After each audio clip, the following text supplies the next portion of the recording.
to the East Final for the first time since 1985, where they will meet Toronto. Now the West Semi Final. Let's go to Scott Oak in Edmonton. All right, Mark, in Edmonton, it's just the kind of day guaranteed to get you thinking about the Grey Cup, as the Bombers, the Eskimos, and all the fans at Commonwealth Stadium are. Commonwealth Stadium is ready for part two. It's the time of year when the Eskimos seem bigger than life, but the Bombers have a playoff history of their own. Angelo and the D will light you up. KD can also make a point with a big play of his own. Edmonton has its share of showstoppers. Danny Mack is a proven playoff performer, while Willie will plug the holes and stuff the ball carriers. So dress warmly, and remember, no shirt, no service. It's November, there's snow on the ground, and where else would you expect the Eskimos and the Bombers to be but in the playoffs, and on this day facing each other for the right to go against Calgary in the division final, one step closer to the Grey Cup. Welcome now to Commonwealth Stadium in Edmonton as semifinal Sunday on the CFL on CBC continues. One decision already in. Montreal is through to the division final. Well, most teams begin the season hoping to get to the playoffs, but their records suggest that Edmonton and Winnipeg can take for granted they'll be there. The Eskimos are making their 25th straight playoff appearance. The Bombers their 17th, and probably never in Winnipeg's playoff history has such a big deal been made over the team's starting quarterback. Cal Murphy deliberated for a week, and finally this morning, Kent Austin and Reggie Slack arrived at Commonwealth, at last knowing which of the two will start. Austin was told at 11 o'clock last night the assignment is his, with Slack ready for early, middle, or late relief. So there, the secret is out, but there's still a few minutes to go before kickoff. Chris Cuthbert and James Curry will describe the proceedings, and Chris, the Eskimos are not all that worried over Winnipeg's starting QB. No, Scott, Ron Lancaster said he wasn't going to lose any sleep over it. In fact, he told us yesterday Kent Austin will start. Well, he felt he would start. He prepared his team for both quarterbacks, knowing that Austin would probably get the start and Slack would probably come in relief. James, no quarterbacking controversy for the Winnipeg or for the Edmonton Eskimos. Danny McManus, though, which one will show up? The guy that threw 27 interceptions this year, or the man who passed for 4,425 yards? Only Doug Flutie had more passing yardage. He does have a great history in the playoffs, and he doesn't throw as many interceptions when it's all on the line. Well, in inclement weather like this, quarterbacks like to play close to the best, and they like to go over the middle. Bobby Evans and Greg Frears are going to have two outstanding afternoons this afternoon for Winnipeg in the middle of their defense, because look for Danny McManus with Darren Flutie and Mark Tobert to go over the middle. Speaking of defense, is it advantage defense? Did you like to see the snow fly at this time of year? I particularly didn't care for the bad weather. Defensive linemen did not like to put their hands on that wet, cold snow. Oh, we'll get you a blanket and keep you warm this afternoon as we rejoin Scott. All right, Chris, the surest hands of any Canadian receiver in the CFL belong to Calgary's Dave Sapunjas. He's got 2 awards in the past 3 years to prove it. Big hits following catches have sent him running to the broadcast booth today. As the Stamps wait to see who emerges today as their opposition in the West Final, we welcome Dave Sapunjas as our game day analyst. Now listen, big audiences in both Edmonton and Winnipeg for this telecast, so you're half wrong before you open your mouth, but who do you want to face in the West Final? Well, there's something about that great rivalry between Edmonton and Calgary that I do like, but I'll tell you what, we'll play anyone. We'll play Winnipeg or Edmonton. And normally a hard-hitting journalist like myself would not let you sit on the fence like that, but I know the position you're in, and so I will. Edmonton heavily favorite in this semifinal. What must the Bombers do to pull off the upset? Ken Austin must get hot. Mike Richardson must run the ball extremely well, and they must win the turnover battle. Dave, tell me about footwear today. A fleet-footed receiver like yourself knows all about traction, so go ahead and give us the 10-cent shoe course. This is the traditional shoe, a 7-stud shoe that they use in perfect weather, but it's not perfect weather out there. It's a 50 or 60 stud shoe that they're using. We don't have any right now because all the guys are wearing it. And the Bombers arrived at Commonwealth this morning, took one look at the field, and took off to Sport Check to buy a selection of footwear. So the snow continuing to fall here at Commonwealth Stadium. We'll see if the players can get traction. The kickoff beckons now. Here are Chris and James. Thank you, Scott. Well, the road to the Grey Cup often goes through a snowstorm out west, and some of the great games played in recent memory have been through the snow. We'll talk about that throughout the afternoon. Well, there's Cal Murphy, who was in a bit of curmudgeonly mood yesterday. His team a big underdog, but Ron Lancaster has looked at the stats, and he sincerely says there's no reason for our team to be overconfident here, even though everybody expects the Edmonton Eskimos to dominate this afternoon. They have been installed as 11-point favorites as Troy Westwood kicks it off one of the short men and down at the 50-yard line. Not sure whether that was the intended plan of Westwood or whether he slipped when kicking off. He's wearing a broomball shoe on his non-kicking foot. I think that's part of the element showing its face early as we look at Danny McManus's numbers. Yeah, I was surprised to see that McManus passed for more yardage than any other quarterback but for Doug Flutie. 27 interceptions was a club record this year, but McManus was the hero a couple of years ago for the BC Lions. Can he recapture that magic?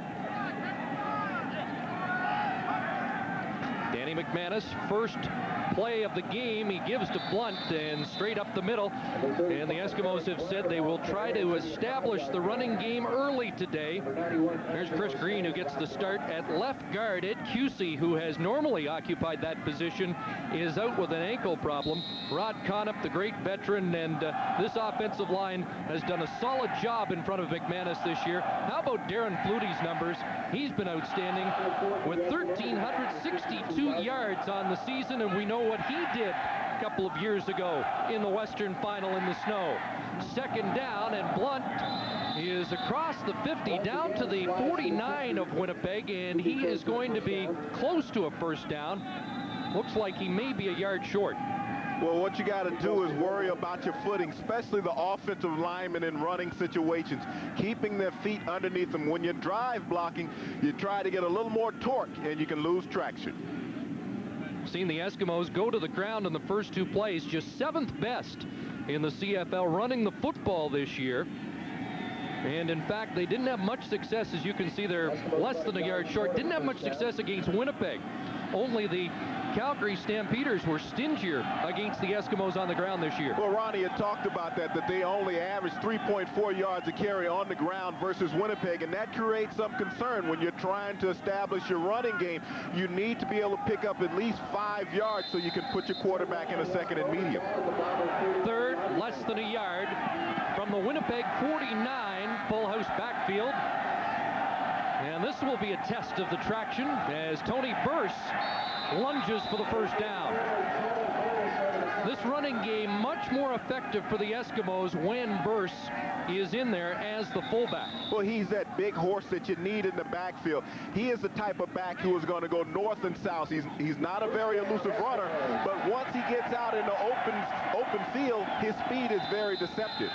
He did have a 59-yard touchdown run against Winnipeg, but one of his keys is the fact Winnipeg can't key on Eric Blunt with Burse in the backfield.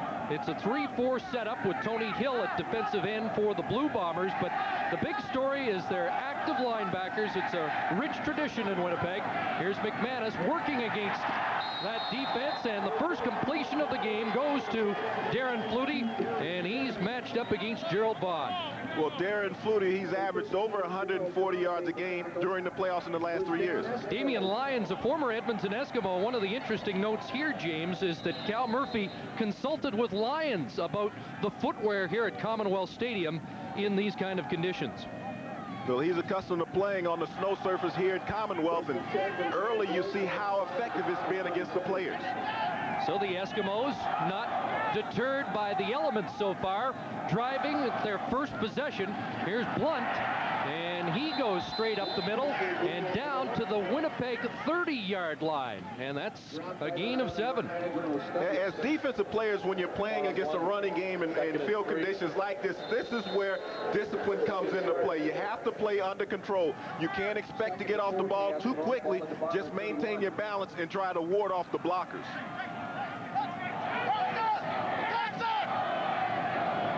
So second down for the Eskimos. And McManus again hands it off to Blunt, and this time he's stopped up by John Kropke. Colin Scribner in on the tackle as well. Scribner's brother Glenn, property of the Eskimos, but out for the season with a torn ACL. I think the snow is affecting the players' hearing effects also, because the only 2 players that got off on the ball were Rod Conop and Danny McManus. All the rest of the linemen stayed in their stance, so Edmonton really couldn't get untracked on that play. This is the Eskimos' first game in 2 weeks. They had the bye in the final week, and I think some people expected the offensive timing may not be absolutely as crisp as the weather here in the opening quarter. Well, it probably wouldn't be, because if you look at these conditions that they've had these for several days here in Edmonton, so they haven't been able to go out and have full practice sessions. So Sean Fleming is out to open the scoring for the Eskimos. This is an attempt of 36 yards and a test of his footing. Fleming puts it up and puts it through. So the Eskimos' first possession of the game is a productive one in the snow at Commonwealth. It's 3-0 Edmonton. It's another. Hello? Hello? Echo! Go! Introducing the all-new 97 Jeep TJ with dual airbags, a smoother ride, and superior handling. Oh! Nature! Trees! Boulders! I'm free! Must be his first Jeep. Rookie. Oh! Yes! Now at your local Jeep dealer. Can you take me for a minute? Sure. Thanks. You sure this is the one you want? Yeah. Hey, he's adorable. You like him more than all the others? Yeah. We'll take him. And you're gonna walk him? I promise. All right. Oh, I'm sorry. We only take Visa. Oh, but this is all I have. I'm sorry. There you are. There he is. We'll take him. Used more often than any other card in the world. Visa. Come on, Elmo. Elmo? It's the only card you need. When you wake up, is life just a blur? Are you always dealing with annoying glasses or contact lenses? Are you tired of the hassle of being nearsighted? Maybe we can help. Excimer Laser LASIK Correction, a revolutionary eye treatment, can improve your sight and reduce your need for glasses and contact lenses. For more information on LASIK correction, please call Vista Laser Centers at 1-800-663-IC.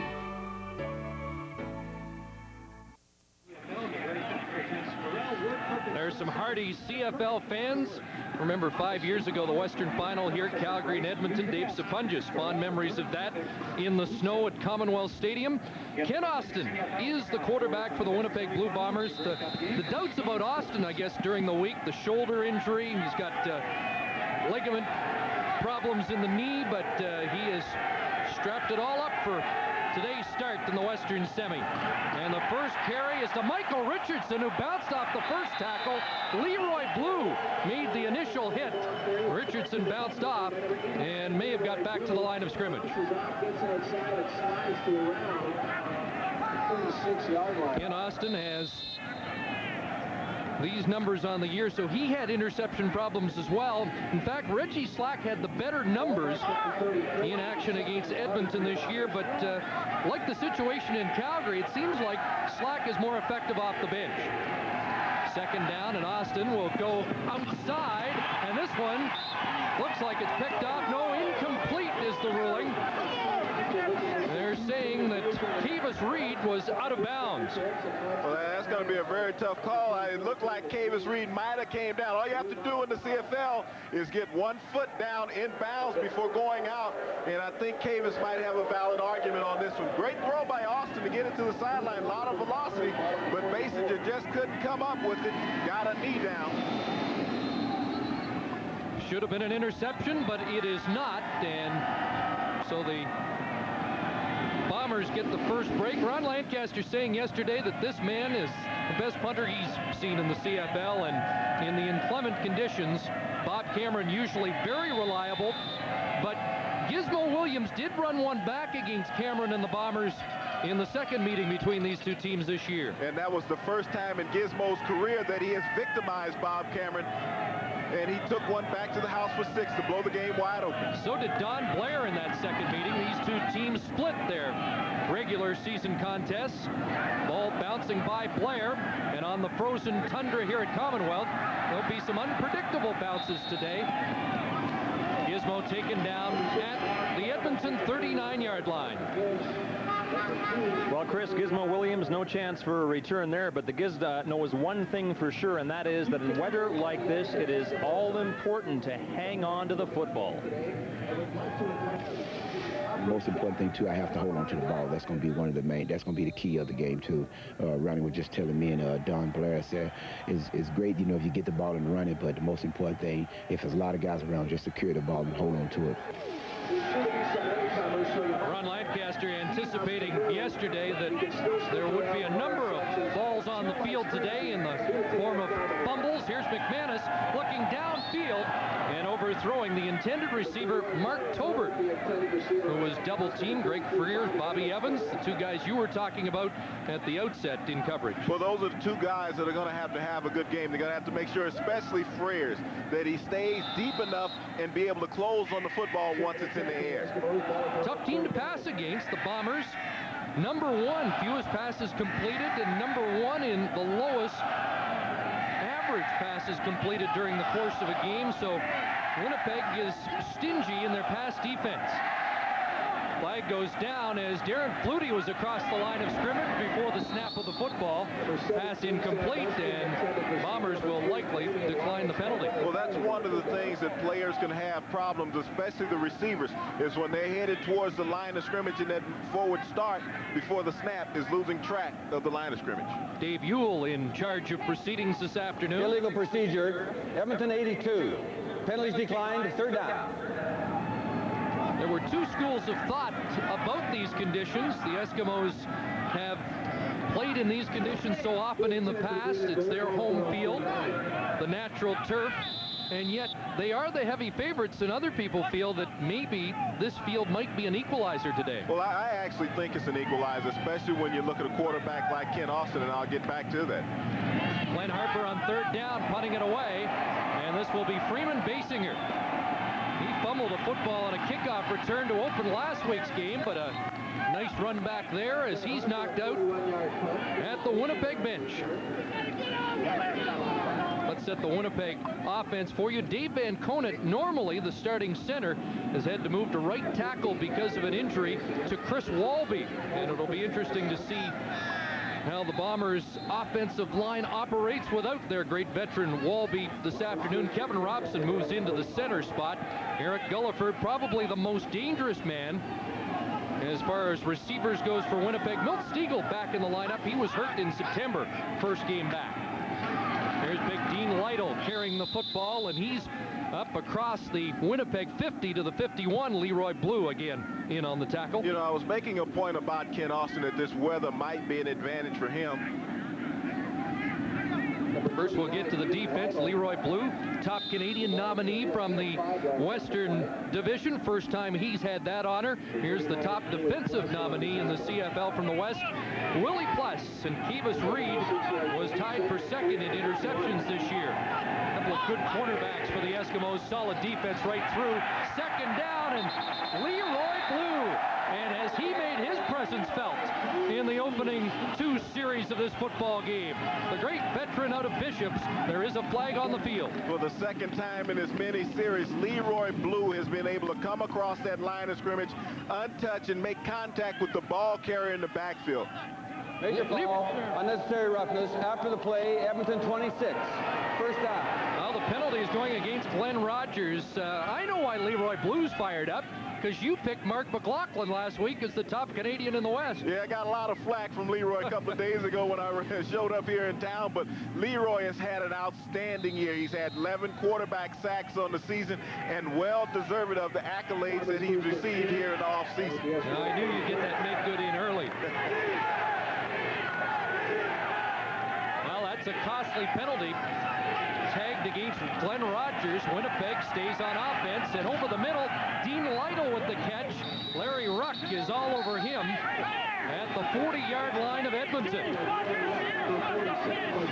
You had talked about the weather being an equalizer, and I had started a story about Ken Austin. In this type of situation, everyone knows that Ken Austin has lost a lot of velocity off of his footballs. But when you got a situation like this when the ball can be slick, it's really an aid for the receivers for the ball to be feathered in the way that Austin can. It makes it a much more accommodating ball to catch. Austin hooking up with Lytle out of the backfield, a pickup of 4. In Austin, 4th all-time during the regular season in passing yardage in CFL history. And on 2nd and 6, down he goes. Benny Goods throws him to the turf, and another flag is down. The face mask, and Austin is slow to get up.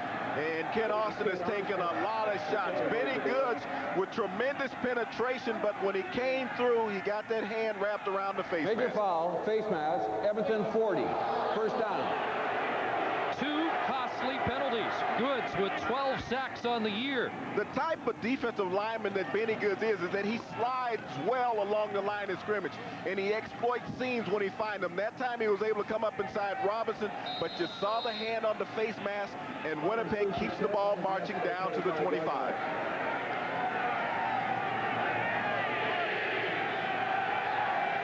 Bombers trailing 3-0, but threatening here. In motion, Basinger. The give to Michael Richardson.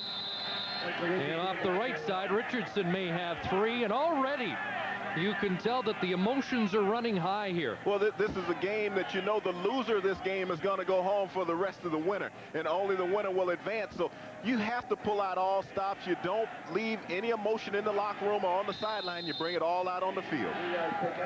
Richardson, 3 to 4 yards. The ball is spotted at the 22. Boy, what a great front this Eskimo team possesses with Melvin Hunter, Goods, Blue.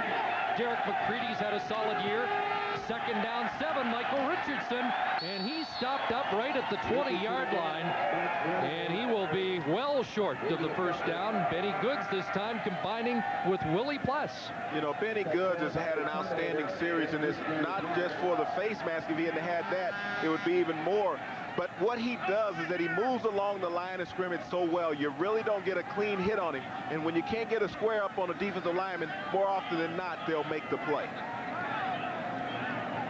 So the 2 major penalties account for 30 yards in the drive. And the Bombers are in field goal position for Troy Westwood. He was 72.5% efficient during the regular season. And the left footer will attempt this one from just outside the 26, and he misses. Gizmo thought about bringing it out, puts the knee down, concedes 1. Troy Westwood would make that on any dry field in any game, but the conditions cost him 3 here in the first quarter. The Most for Business from Sprint Canada guarantees better savings for your business on long distance. Think the local phone company's making the same guarantee? Think again. The Most for Business from Sprint Canada means lower costs on long distance, a bill that breaks out your spending on disc or paper, and savings guaranteed better than the local phone company. Thinking long distance savings? Think the Most for Business from Sprint Canada. Call 1-888-400-SAVE for details.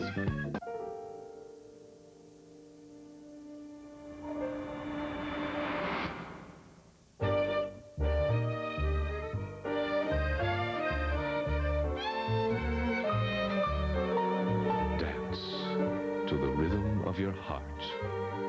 The new 200 horsepower Acura 3.0 CL. Acura, designed with purpose, driven by passion. He had a wonderful, happy life before this started. A desperately ill child. It's about saving a little boy's life. And how medical, legal, and social services failed to protect. Get it. At Canada Salvage, we have everything. Plumbing, electrical, heating, hardware, housewares. Got it. Hard to find items. Thousands of items in stock from hundreds of suppliers. Good service. At Canada Salvage, for building contractors to do-it-yourselfers, our family-owned business gives you personalized, knowledgeable attention. And we've been doing it for nearly 60 years. Get it? Got it? Good. Canada Salvage, 1262 Ottawa Street, Windsor. Watch his plant foot as it's in front of the tee. Kickers have to keep that foot slightly behind so they can get that leverage and torque follow through. Remember the 1992 semifinal? There's Cal Murphy. He had a funny comment yesterday. He thought shoes would be a big advantage for the Eskimos in this game. First carry by Blunt to this drive, and he's up to the 40, a pickup of 5. Blunt to the 40. And he said that Edmonton probably had an advantage when asked if they'd brought all their shoes for the game. Cal said, yep, we brought as many as we have. Every guy's got a pair. Well, he didn't want to have to pay cargo on that flight, shipping stuff out, but he made sure this morning that his equipment staff went out and picked up extra shoes so the players would have an opportunity to try different footwear. Blunt got 5 up to the 40, and it's 2nd and 5 Eskimos.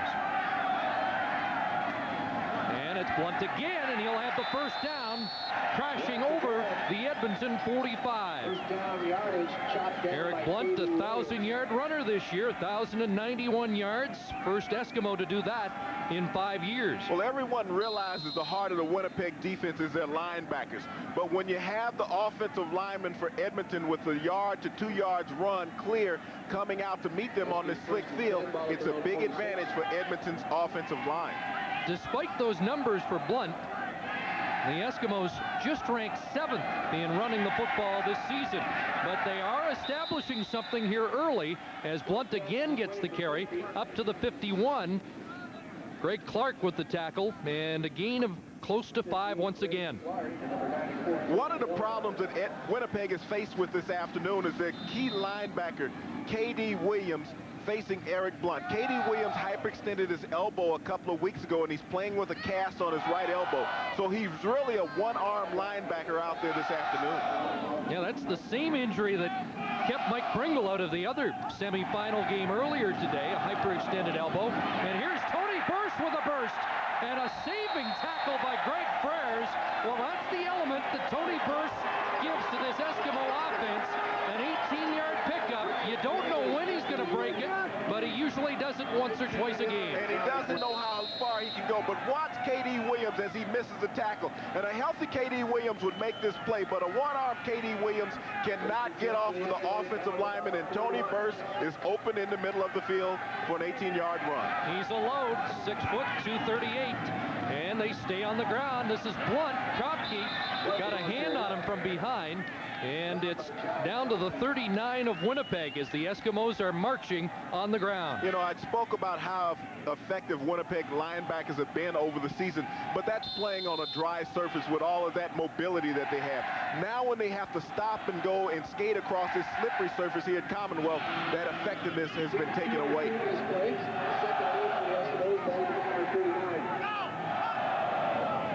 Second down, McManus will go to the air, looking downfield for Darren Flutie, and he has it. Flutie with the catch at the 12-yard line as he beats Bobby Evans. And talked about how important it was this afternoon for Bobby Evans to have a good game.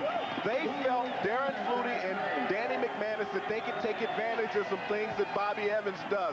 One of the things he'll do is stop and try to retrack himself and get going with the receiver, and Darren Flutie kept running on the route. Big play Edmonton down at the 11. And Darren Flutie has been a big play man in his playoff career. 5 playoff games, 5 touchdowns, 40 catches, 588 yards, 28 there, and McManus rolling, looking in, so touchdown, Jim Sandusky.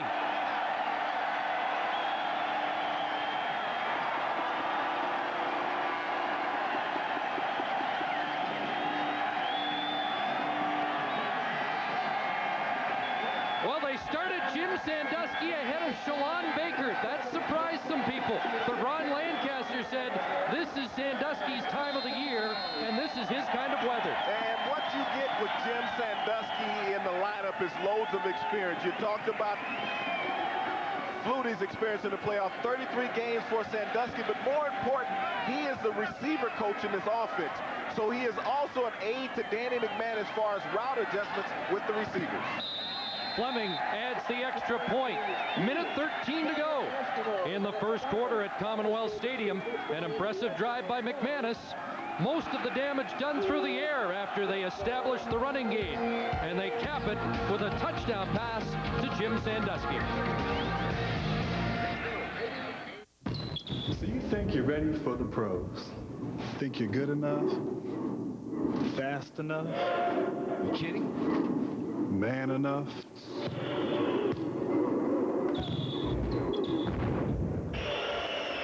Ever had an Arcelux? No. Stay in school, kid. McDonald's Arch Deluxe. It's the burger with the grown-up taste.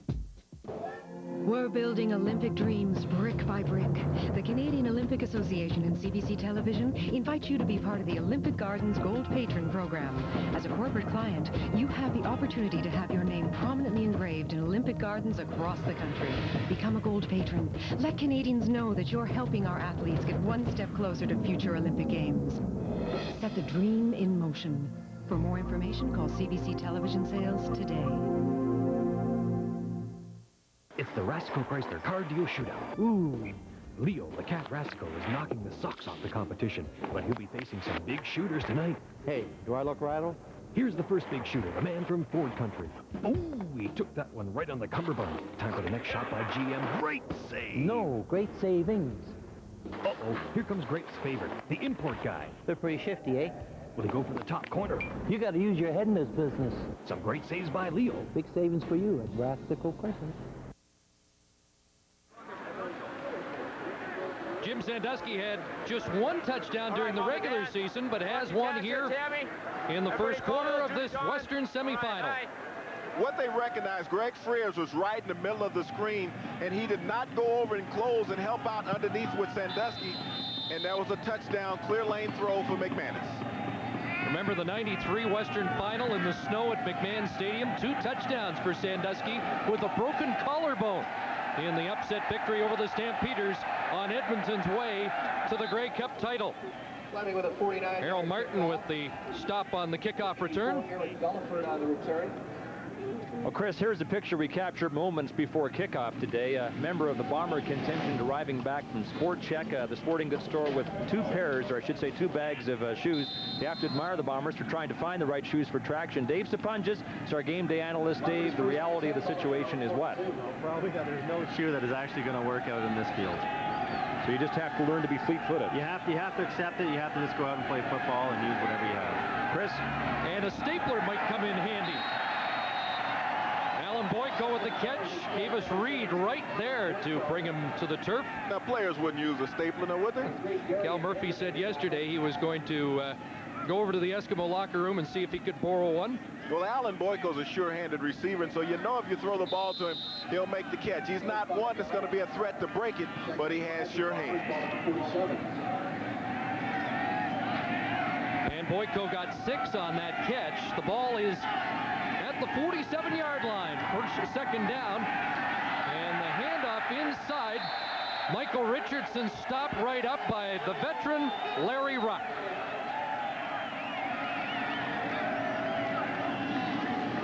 Get a 28-point winter checkup, plus oil, lube, and filter, tire rotation, and a free jug of washer fluid, all for just $24.99. Only at Canadian Tire. At snowy Commonwealth Stadium with 8 seconds left on the clock in a first quarter dominated by the Edmonton Eskimos. And Bob Cameron in to punt on 3rd down with Williams and Don Blair deep. There's the Giz.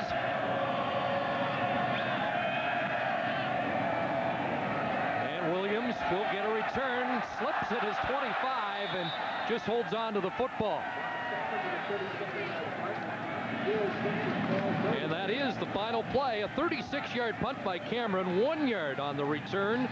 And after 15 minutes of football in this Western semifinal, Cal Murphy's team finds itself down by 9. So the Eskimos will have the football to start the second quarter when we return.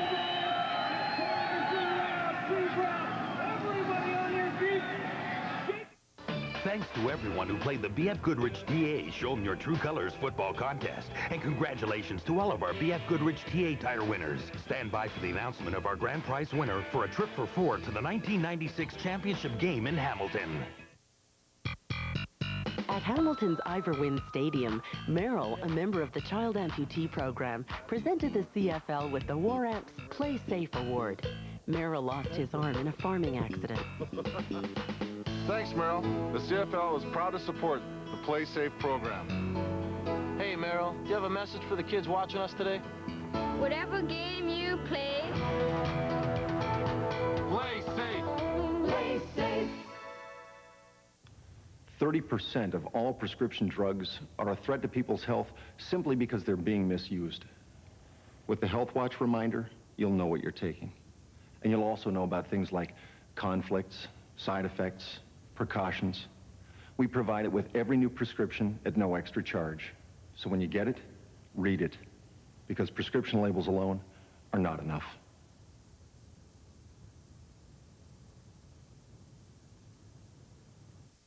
Thanks to everyone who played the BF Goodrich TA Show 'em Your True Colors football contest. Bob Simpson, you've won our grand prize, a trip for 4 to the Fall Classic, the 1996 championship game in Hamilton. Congratulations and best wishes from BF Goodrich TA Tires.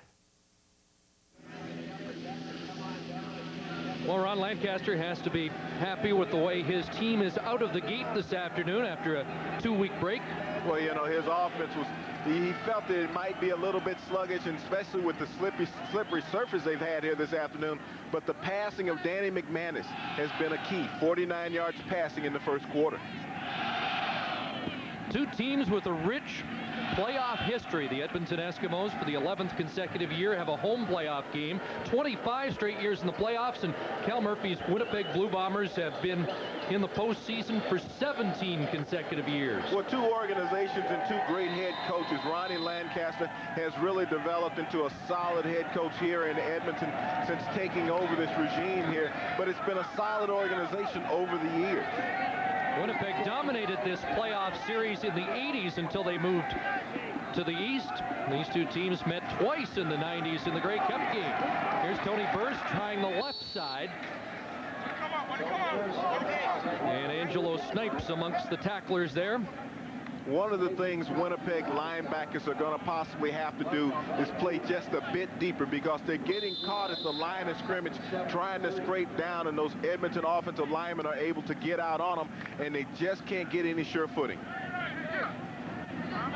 During the break between quarters, the sweepers were out to at least clear the yard markers and the sidelines, but not much else. Second down pass over the middle, and Mark Tobert is unable to hang on to it. And that will bring up third down as Tobert again matched up with Bobby Evans. And normally a sure-handed receiver, but decent coverage that time by Bobby Evans in the back end to keep Tobert from coming up with that reception down. The punt team is going to come out, and Blake Dermott, who was signed this week just for the playoffs, had retired at the end of last season, is out, and he'll be handling the snapping duties for Edmonton today.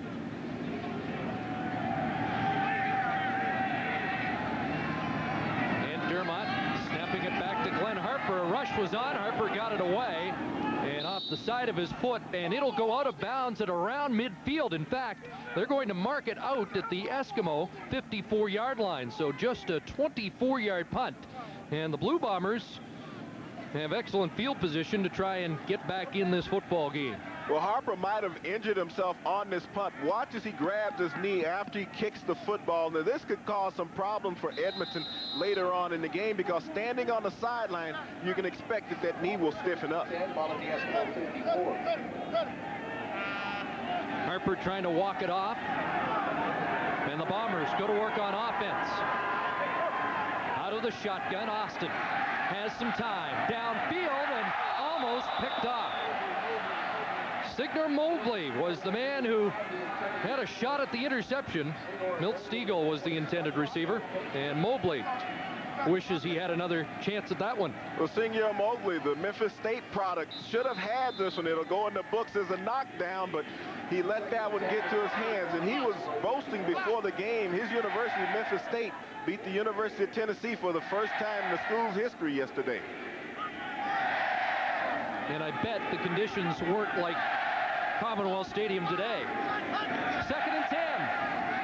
Austin throws back, and Michael Richardson has some room. The flag goes down. Richardson tackled by Glenn Rogers Jr. shy of the first down by a couple of yards, but let's await the markers. I think you're going to get 85 Milt Stegall for holding on the play. He came in from his receiver's position to get a block on Benny Goods, but the official was right there watching and going to catch him with a flag.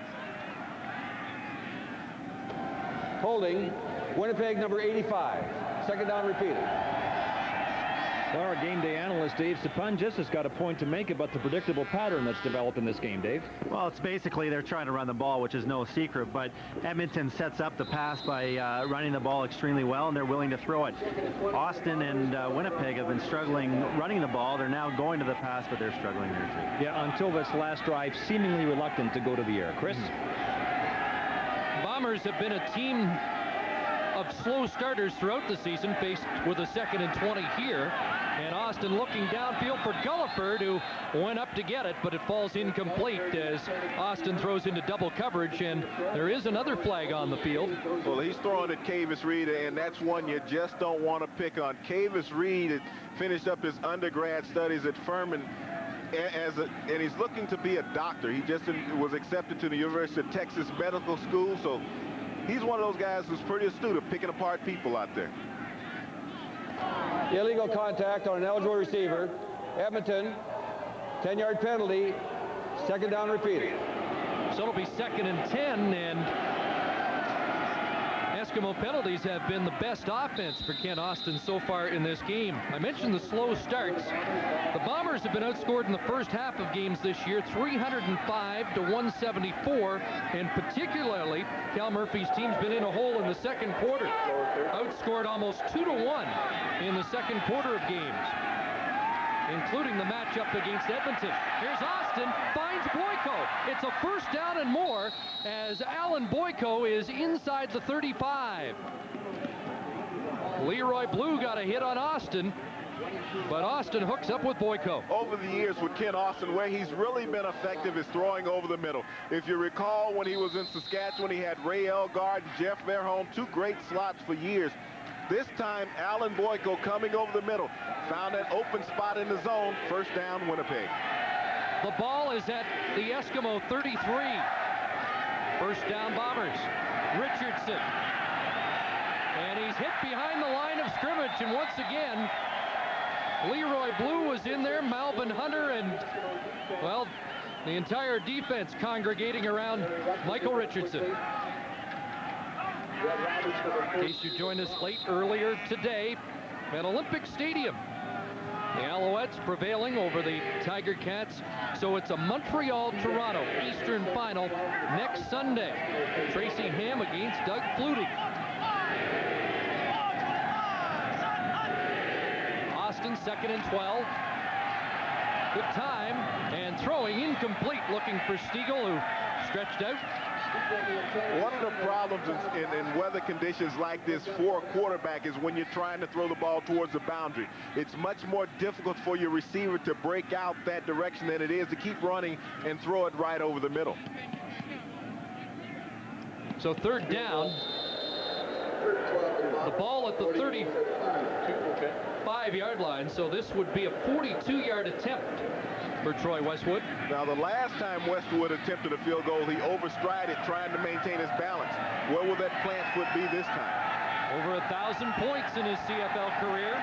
Cameron the holder, and this one is going to bounce into the end zone. Williams picks it up, and he's going to run it out. Look out. That open side closed up by Dean Lytle, and Gizmo is stopped up at the 20-yard line. But this field has been hazardous for Troy Westwood in the opening half of the Western Semi.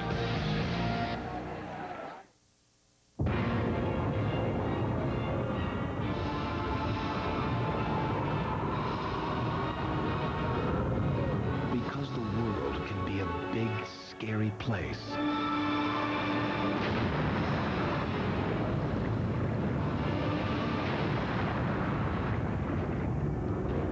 Chevy Blazer with the exclusive driver control system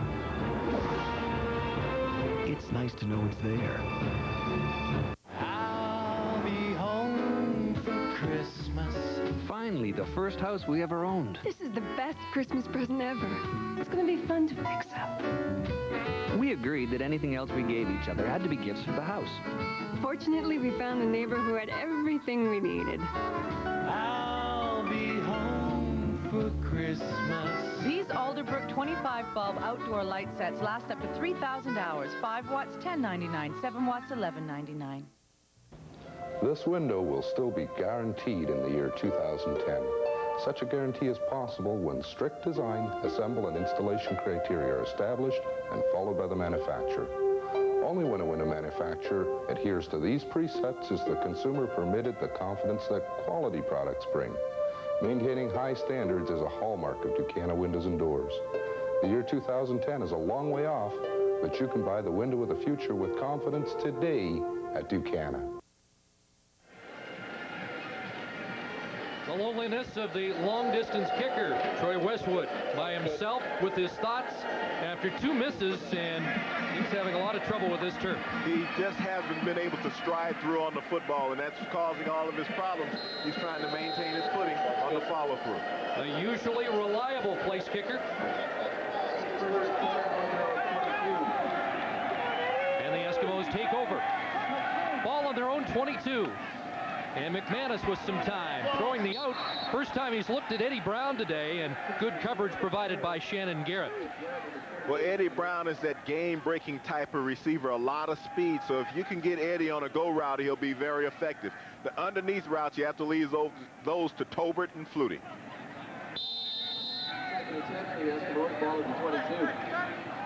Well, Brown, no question about it, one of the real concerns for Winnipeg today. Flutie and Brown, 2 and 3 in the league in receiving this season. 2nd and 10. And they'll try it on the ground with Blunt. Broke the first tackle and surges ahead to near the 30-yard line. And that'll be close to a first before Colin Scribner finally wrapped him up. And this will depend on the placement. They're moving the chains. First down. The big guys up front for Edmonton are getting the job done on the ground. That time they ran a counter, and Blunt was able to pop it through and pick up the first down. Well, the shoes are late arriving here, but they're making adjustments as the game goes on. Wonder if there's one that fit Troy Westwood's plant foot. Go back to Blunt again as the Eskimos try and chew up some running yardage. 47. Ron Lancaster saying yesterday that the running game has not been our strength this year, but we want to establish the line of scrimmage in this game. Well, in establishing the line of scrimmage, you're going to create 2 situations. You're going to keep the ball away from Winnipeg's offense. Ken Austin is going to get cold sitting on the sideline. 2nd and 6, and out of the shotgun, McManus throwing over the middle, and there's a completion to Jim Sandusky. He's a remarkable story at 35 years of age, and as you mentioned earlier, he's a coach as much as a receiver on this team. And I'll tell you what happened is that he took the trick formation right. He brought himself inside to the slot. Normally he's the wideout, but he saw the adjustment in the coverage in the secondary, knew that he could get inside. Snipes couldn't get any pressure on the quarterback, and McManus threw a strike. Ball up at the Edmonton 49, a first down. The fake to Burst. McManus gets outside, and Eddie Brown's wide open. And Brown is going to score. Eddie Brown, one man could catch him. Touchdown, fumble in the end zone. Winnipeg's on it. Eddie Brown dropped the ball before he crossed the line, and Greg Frères has the turnover for Winnipeg. How do you like that? Gerald Vaughn, great hustle by the Winnipeg defensive back to close about 60 yards on Eddie Brown and track him down and bat the ball out. Eddie Brown tried to go across the end zone line nonchalant, and Vaughn, with great hustle, was able to knock it out to preserve the non-score for Edmonton.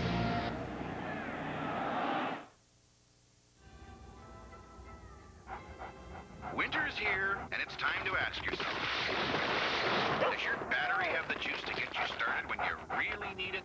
Do your tires have the traction you need for slippery situations? Only Canadian Tire offers MotoMaster batteries and tires to get you going in any situation. All at the everyday low prices you'd expect from Canada's automotive store. Canadian Tire. Everyday low prices made better. Come gather round, people, wherever you roam, and admit that the waters around you grown. Soon you'll be drenched to the bone. If your time to you is what it's saying, when you dance and swing, all the things like you know, for the time we are If your kids could call home right now, what would they say? Hi, Mom. Hi, Dad. Hi, Nikki. I love you, and don't even think of touching my hair. I'll be home soon. I've got lots of laundry. Love you both. Send money. Hi, it's me. I can't sleep again. With a Bell Call Me card, they'll call home more often because you give them the card and pay for their calls. Give the card, get the calls. We always kiss at the end. We always go, bye. Bye, Mom. New ways to hear about all the little things. From the new Bell.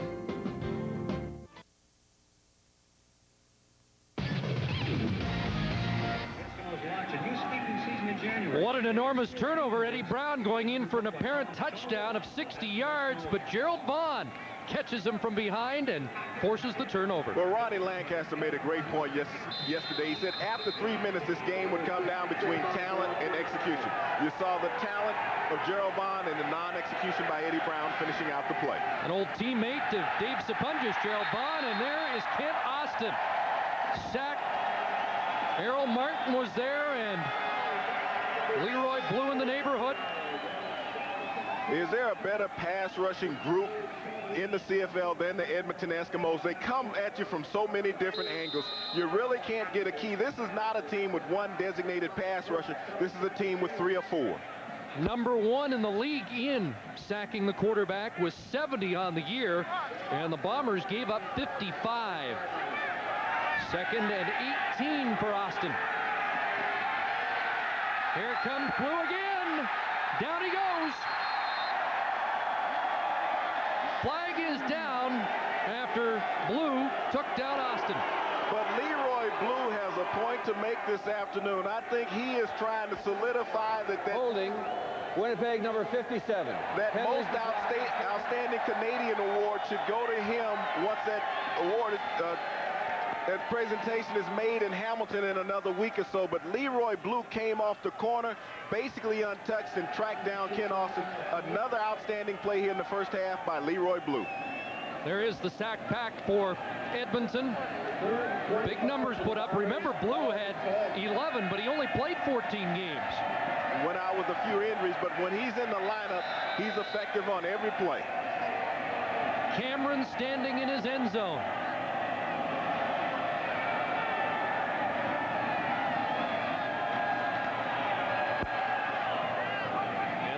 Cameron with the punt, which will bounce to Williams. Here's Gizmo, breaks the first surge, look out! Cameron will try and stop him, and he's caught from behind. That's another great saving tackle by Shannon Garrett. But Gizmo has the Eskimos in business when we come back.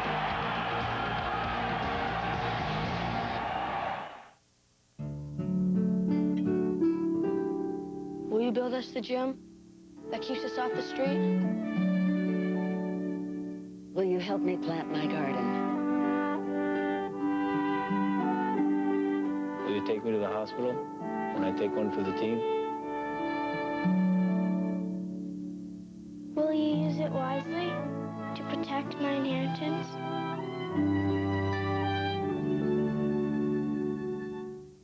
Tim Hortons came to the market to ask these experts what makes a great sandwich. It's the bread. No bread, no sandwich. Tim Hortons Bakery Deli sandwiches are made on your choice of freshly baked breads and now 8 kinds of bagels. Quality deli meats. We've got them. And fresh salad fills. And real Swiss cheese. Cheese is my life. Fresh produce. You've got it. And a Tim Hortons Bakery Deli sandwich is made fresh for you. You've always got time for Tim Hortons. That was good. So's the bread. The reviews are in. Leading industry publications agree that Corel WordPerfect Suite 7, the world's best word processor, is now an unbeatable Office suite. Corel Suites include better internet features than Office or Smart Suite. Feature for feature, the new Corel Suite outperforms the competitors. Now it's Microsoft's turn to play catch-up. Shouldn't you use the best? Corel WordPerfect Suite 7. It's unbeatable.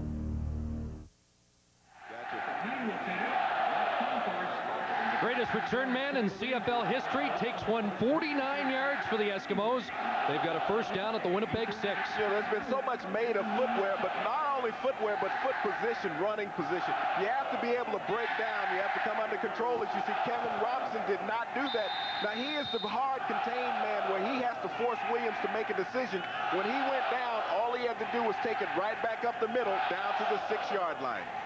Eskimos have focused on their play in the red zone in the last 2 weeks, trying to improve their efficiency. First down, Blunt stopped behind the line of scrimmage, but Blunt bounces off and scores. Touchdown, Eric Blunt.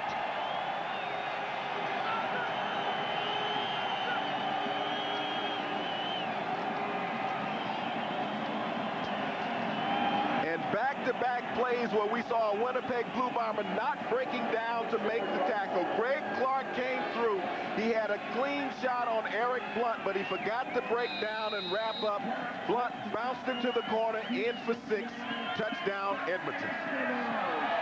You know, I was talking to Dave Sapunjas about this before the game, and he suggested that as an offensive player, he felt it was tougher for the defensive players to really wrap and make the tackles, and we're seeing evidence of that in this first half. Well, you talked about defensive linemen not wanting to get their hands wet in the snow. Your hands get a little chilly and frigid, and so it becomes a little more difficult to wrap up. But Eric Blunt did a great job of eluding Greg Clark, normally a sure tackler, but watches the penetration, and Blunt is able to bounce it. That's what the smaller guys have been able to do this afternoon with that low center of gravity and that low balance, get down low in that squat and explode out of it. You get a good look at him turning the corner. Now that's speed and determination. That's athleticism, and Ronnie Lancaster spoke about it. After 3 minutes into the game, the great athletes would show.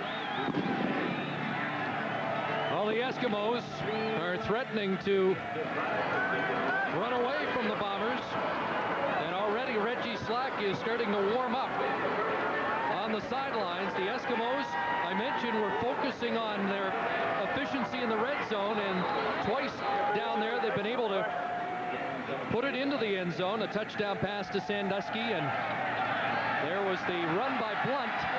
One of the up men, Perry Van Hofwegen, with the return for Winnipeg. And Reggie Slack will come in. We've seen him in relief a number of times this year, and his best game was against the Edmonton Eskimos. He had 298 yards passing in Winnipeg's victory over Edmonton here at Commonwealth Stadium back in July. Big question here is, how well can he throw the football after suffering a broken bone on the tip of his thumb a month ago? He'll give it to Richardson, and Michael Richardson to the 54 of Winnipeg, and that's a short pickup, and they haven't been able to run against Edmonton so far. And you talked about how well will he be able to grip the football, and that thumb is the guide finger on the hand. You have to have that underneath to push the ball down the field, but you didn't bring Reggie Slack in the game just to hand off to Michael Richardson, because you could have left Ken Austin in and accomplished that same feat. It's second down. Edmonton so far, and this one gets by Slack, and he'll just have to cover it back near the 35. So it's all unraveling here for the Bombers in the second quarter. Now you got to go back and look at the changes that Winnipeg made prior to the game. Kevin Robson is in at center. Dave Von Konen is out at tackle, the normal starting center for Winnipeg. He's not accustomed to snapping in the shotgun, and the ball never got to his quarterback. Melvin Hunter made sure Slack wasn't going anywhere. And Austin and Slack will confer. Drops Anderson, low snap, and Cameron with a good punt. Let's find out what Gizmo does this time. Finds another seam. Look out! Now he's just got to get upfield. Breaks another tackle over Cameron, and this time Gerald Bond catches him from behind. Well, it's turning into the Gizmo show.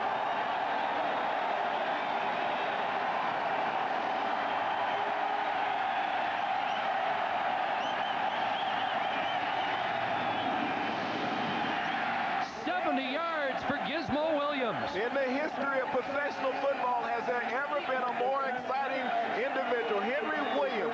He missed the first 11 games of this season, but in the last 7, he accumulated over 1,000 yards in kick returns.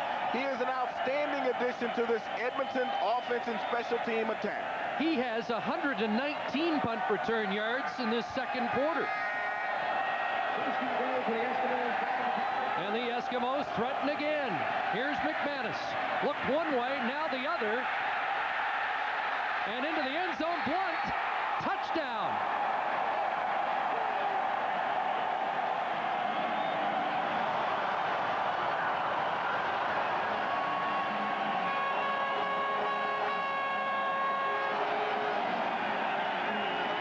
You know, Chris, you and I had a conversation with Danny McManus the other day in the locker room, and Danny McManus has been one to take all the blame when things haven't gone well with his team. But when the team has done well, he has been one to give accolades to his teammates. I think it's time now that Danny McManus receives some of the accolades for what he's done here in the first half of this game. While he continues his playoff excellence, Gizmo Williams with 2 brilliant punt returns. Eric Blunt caps them both. And McManus is holding a hot hand as the Eskimos are out in front 24-1. But the special teams have given him great field position. But Danny McManus, you talk about his playoff promise when he gets an opportunity to get on the field at this time of the year, is that he bought the extra time getting outside to contain. And that's one of the things Winnipeg hasn't been able to do, is keep him in the pocket, and Blunt seeped into the end zone for the catch. Eddie Brown was able to occupy 2 defenders on this play in the back of the end zone, and that left K.D. Williams one-on-one, who was on an island and lost on the play. Was he ever? He goes too far back to handle Blunt, and McManus would have walked in himself. But that's just great execution by McManus, and also with having Jim Sandusky in the lineup, able to redirect receivers through their routes, helping out McManus. So you basically have a quarterback and a coach on the field at the same time. Football, man. You guys love it. Well, it has clearly been Eskimo weather.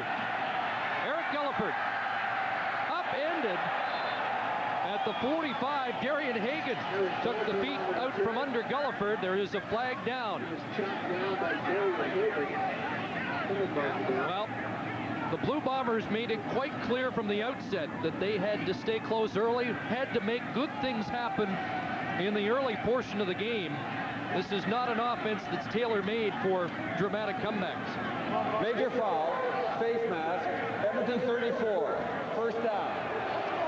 Well, Chris and James, Dave Sapunjas and I have made several points about traction on this field, how difficult it is to find it. But Dave Sapunjas, look at the Giz here. He's just got a feeling for it. Yeah, it looks like there's no traction problem for Giz. He's running fairly straight, making some slow turns here, but he's running straight up, running extremely well. And so far, it's the Giz show, accounting for 14 points. Winnipeg knew as a result of their last regular season game in which the Giz broke one on them there that they had to contain him. No secret as to what he's doing. They just can't stop him. He had so much momentum on that diagonal run, I wasn't sure he could right himself and turn it upfield, but Gizmo has tamed the turf here at Commonwealth this afternoon. Basinger was the intended receiver, incomplete. Can the Bombers get anything going here with Reggie Slack? Oh, you know, it's going to be very difficult. Reggie had to come off the bench, and if you look at that ball that Reggie is throwing, he's not getting any pressure on the ball from his thumb. That's why it's wobbling. But to go back to Gizmo, saw Gizmo in the locker room, and what Gizmo had done, probably the reason why he's getting better traction than anyone else, is he took out a pair of shoes he brought to Edmonton in 1987. He said, this is my safety net on weather days like this, and it's paid off for him in huge dividends. 2nd and 10.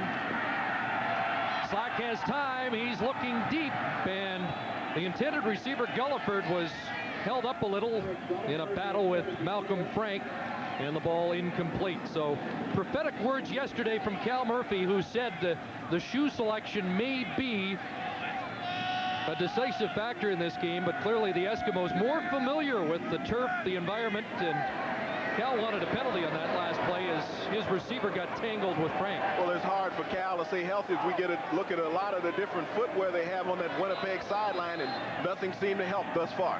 I'm telling you, Staples. Is that legal, though? Gizmo Williams is not back this time. He's going to take a break, and Don Blair, who ran one back against the Bombers, nailed by K.D. Williams. Good hit by Williams on the outstanding Canadian rookie. And there's a timeout on the field. 24-1, Eskimos.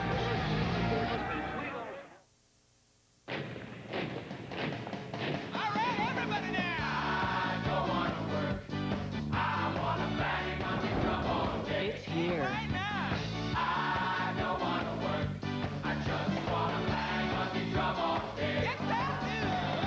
The revolutionary Toyota RAV4. Compact, nimble, full-time four-wheel drive or front-wheel drive. RAV4, a whole new way to go your own way. What happened to my car? Relax. No one else threw up in it. I mean, they cleaned that up. But it seems a rival gang put about 50 pounds of dynamite in the trunk of a car and blew up my guy in his garage. Where's my car? Well, that's the coincidence. The bomb was in the trunk of your car. But the basic deal on the muffler was still a great deal, theoretically. And I think we should probably lead with the biker bomb thing on tomorrow night's show. New this fall on CBC Television, Prairie Roadhouse, an intimate journey with some of Saskatchewan's finest musicians.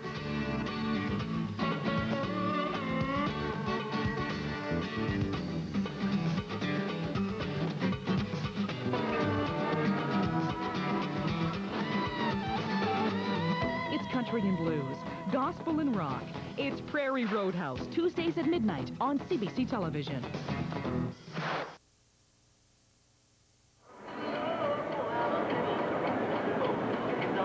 Wade Miller, one of the special team stars for the Winnipeg Blue Bombers. And he's the leading tackler for this team with 26 tackles coming in. So you have to give a player like that special attention. And you see Edmonton double teaming Wade all the way down the field. They're putting Dixon on top of him right there, and he's taking a slide. And Jed Roberts, one of the key special teams men for the Edmonton Eskimos. It's not only returns, but it's blocking that makes great returns possible. McManus and the Eskimos start from their 22. Their last two scoring drives took 36 and 35 seconds, respectively. Maybe they want to get the offense back on the field and get a little rhythm going with them because Gizmo has given them such great field position, but that's a tribute to the work ethic of this Edmonton Eskimo organization. You have to play all phases, and especially when you have bad weather and playoff time, your special teams play such a huge role. Well, Danny McManus has been outstanding so far in adverse conditions. 2nd and 8, and Sandusky stretched out, couldn't bring it in. Incomplete. Gerald Bond was the closest bomber to Sandusky. Winnipeg has not been able to put any pressure at all on Danny McManus. He sit back in that pocket 4 to 5 seconds trying to find an open receiver. They're going to have to do something at halftime about their footwear because they just haven't touched Danny McManus all afternoon. 2:08 to go in this opening half. And the Bombers need something good to happen before they head to the locker room. Eric Gulliford, 5th in all-purpose yards this year.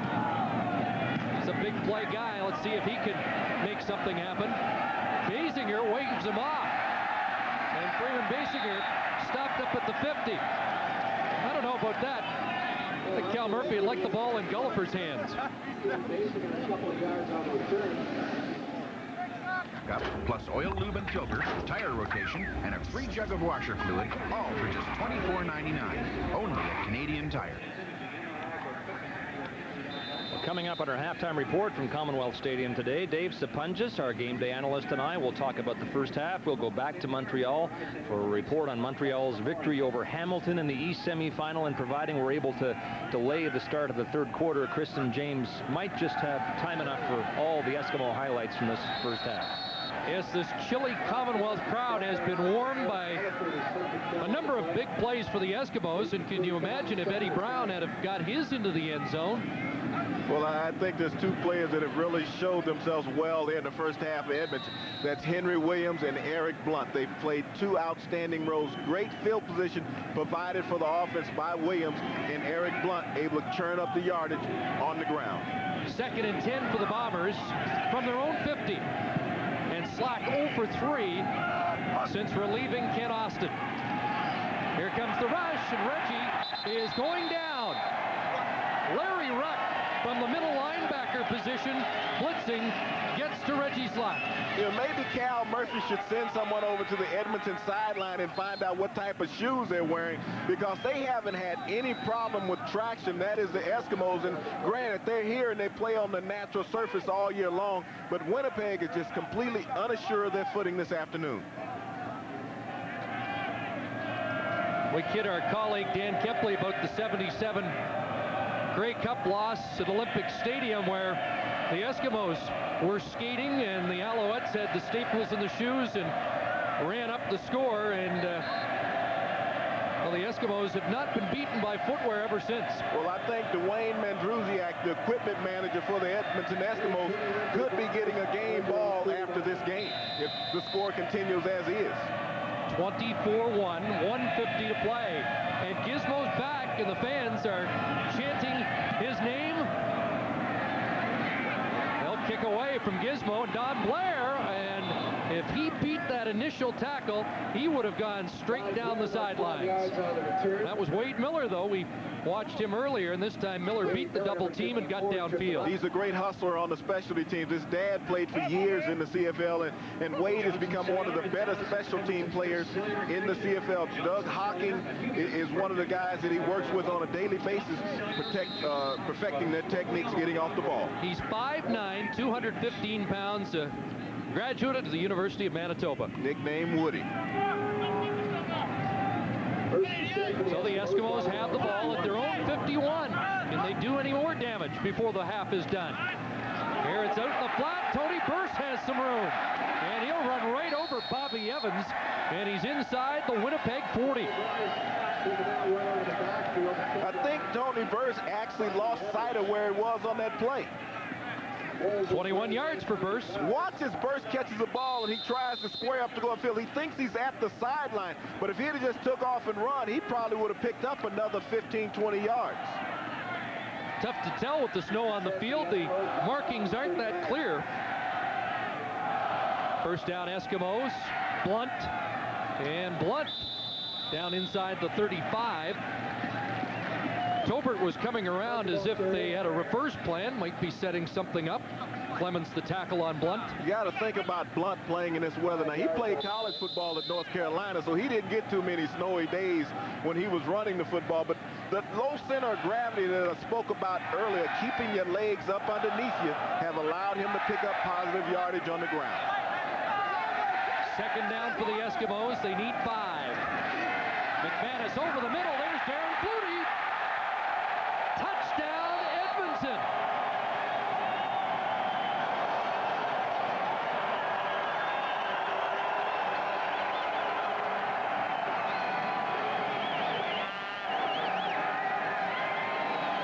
Darren Flutie's playoff magic continues, and Danny McManus has his 3rd touchdown pass of the afternoon. Well, they talked about it in opening that Winnipeg was going to have to protect against the middle of the field. Freyers and Evans were going to have to come up and make plays. Danny McManus felt that he would have an opportunity within that 20-yard window, and he hit Flutie with the perfect strike. Hey, let's set a record! Well, one Flutie is in the Eastern Final against Montreal, and the other Flutie looks like he's headed to Calgary for the West Final, as as the Eskimos have a 30-point lead in our first half not done in Edmonton. Well, this is the team right here in the middle of the field. This is what Danny McManus is looking at. There is no safety back there. And when you don't have a safety and you can run that deep crossing route as he did with Flutie, it's wide open if he can make the catch and break that initial tackle. Eskimos doing this against the third best passing defense in the CFL this year. Well, they're doing it against the third best passing defense, but there's no pass rush to help out the secondary or the linebackers. The linebackers haven't been able to get back in their drops. Brittany, Brett, Jenny, how you doing? And Darren Flutie continues to put up those marvelous numbers in the playoffs. That was a long drive for the Eskimos, 48 seconds. They've had 2 shorter than that for touchdown. Offensive players got a little winded on that drive. Well, the hole is even deeper. Here's Gulliford up to the 45. Jay Hamilton, Jed Roberts in on the tackle. Winnipeg has not been able to get anything going with either quarterback. Reggie Slack is going to stay on the bench, looks like, or he's going to get some late instruction from Cal Murphy, and then he's going to come in. But you have to worry about how effective his hand is going to be in this cold weather with that bad thumb. That football gets a little bit slick, and he might not be able to put enough pressure to get good velocity on the ball and good consistent passes. Did my medical research this week. The injury is a cracked distal phalanx. There you go. Bad thumb. Bad thumb. All right. Net offense. Well, that's the whole story. Not the whole story. Gizmo Williams has written a little bit of this first half script. But the last time that these two teams met, that was part of the script also. Don Blair and Gizmo Williams both returned punts for touchdowns to blow that game wide open. Edmonton stayed close with it. Winnipeg stayed close with their defense, but the special teams were the decisive factor. 2nd and a yard. And this time Richardson running hard off the left side has 6. Melvin Hunter with the tackle. We have dispelled a couple of theories in this first half. Number 1, that the weather would be a great equalizer for Cal Murphy this afternoon. And number 2, that Danny McManus and the Eskimo offense would be slowed in this first half because of 2 weeks off. Well, it's hard to be slowed when you get the ball in the red zone to start an offensive series. 15 seconds to go in this first half. And Reggie Slack has Boyko open, and Alan Boyko will get it out of bounds. 8 seconds remaining on the clock. And there's a flag on the play. Leroy Blue had jumped offside, but they'll take the 21-yard pickup, and we've got an injured Winnipeg Blue Bomber back at the line of scrimmage. That's Bobby Pandelides. And they're already thin. Edmonton 89. Penalties decline. First down. They're already thin on the offensive line, and so Joe Smiro will have to come into the game for Pangelitis on the play. He was just signed this week after the Walby injury, but Leroy Blue is going to have to lose one of those bonus points that he's been accumulating here in the first half. Timeout on the field in the dying seconds of the first half with the Eskimos in front. Tim Hortons came to the market to ask these experts what makes a great sandwich. It's the bread. No bread, no sandwich. Tim Hortons Bakery Deli sandwiches are made on your choice of freshly baked breads and now 8 kinds of bagels. Quality deli meats. We've got them. And fresh salad fills. And real Swiss cheese. Cheese is my life. Fresh produce. You've got it. And a Tim Hortons Bakery Deli sandwich is made fresh for you. You've always got time for Tim Hortons. That was good. So's the bread. Back at Commonwealth Stadium, Bobby Pandelides down for the Bombers as they look him over. Dave Sapunjas with a comment now on what the Bombers might be able to do if they have time for 2 more plays in this half, Dave. Well, they're either going to go for a long pass in the end zone on one play or try to set up a field goal with a quick pass to the sidelines. In any way, they are being beaten in every facet of the game. They got to score some points just to get a little pride going into the locker room. Yeah, they need a positive sign in the worst way, don't they? Absolutely. Chris? Well, Cal Murphy has seen everything come undone in this first half. mentioned at the outset, the second quarter has been a nightmare for Murphy all year long. Funny that some of those stats unravel like that, but they have been thoroughly dominated. It was 10-1 after 15 minutes, and the Eskimos have added 3 touchdowns since. Well, you get a good look at Pangelides right here as he comes out to cut Leroy Blue. I think what happened is that he caught a knee in the lower back as he was trying to go down on Blue, and that seems to be what he's having problems with going off the field with his lower back area. So they're going to have to make 3 changes in the offensive line right now. Joe Smirl is going to come in at right tackle, so they'll move Kevin Robson out to right guard and move Dave Van Conant back in the center. So you got a 3-for-1, which could cause some blocking problems in the scheme, and they haven't been that effective here in the first half already. From bad to worse so far, but as Scott and Dave alluded to, a chance to at least make something positive happen before the end of the half. They do have a timeout left. Slack standing in the pocket. Boyko over the middle. They may run out of time. Boyko down with 1 second. Well, let's see. The clock's run out. And the Bombers will argue that the clock was allowed to run out. There was 1 second left up when Boyko hit the turf. But that will do it in a first half where nothing went right for Cal Murphy's Bombers.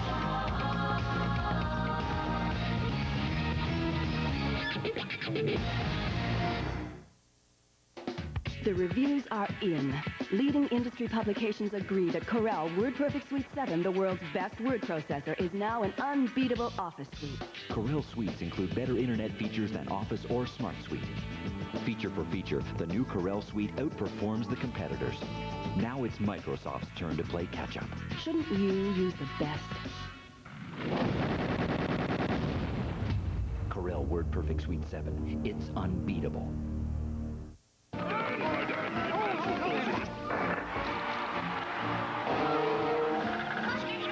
You think you can call the game? Yeah? You want to bet? We level the playing field. Then you try and beat the spread. Now that's a game. New point spread. Try and beat it.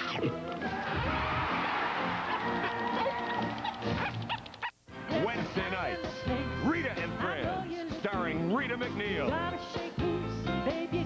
With her guests, Corey Hart, Amanda Marshall, The Watchmen, and Blackie and the Rodeo Kings.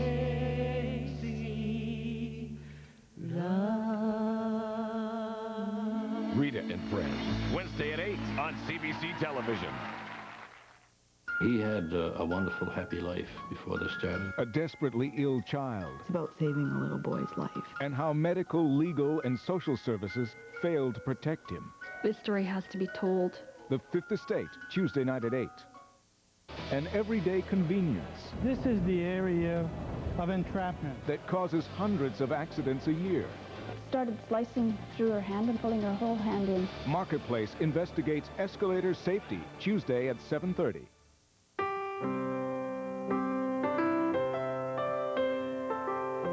Here we are in the heart of Cape Breton. Hi, I'm Dennis Ryan. Join us this year up on the roof as we travel throughout the Maritimes, featuring the finest in entertainment. Hey, hey, you better watch out. I had a single vision. Watch Up on the Roof, Monday at midnight on CBC.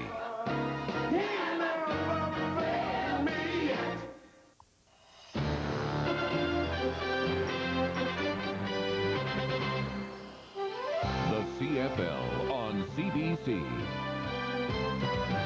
Brought to you by Corel WordPerfect Suite 7. 32-bit office, graphics, and internet power.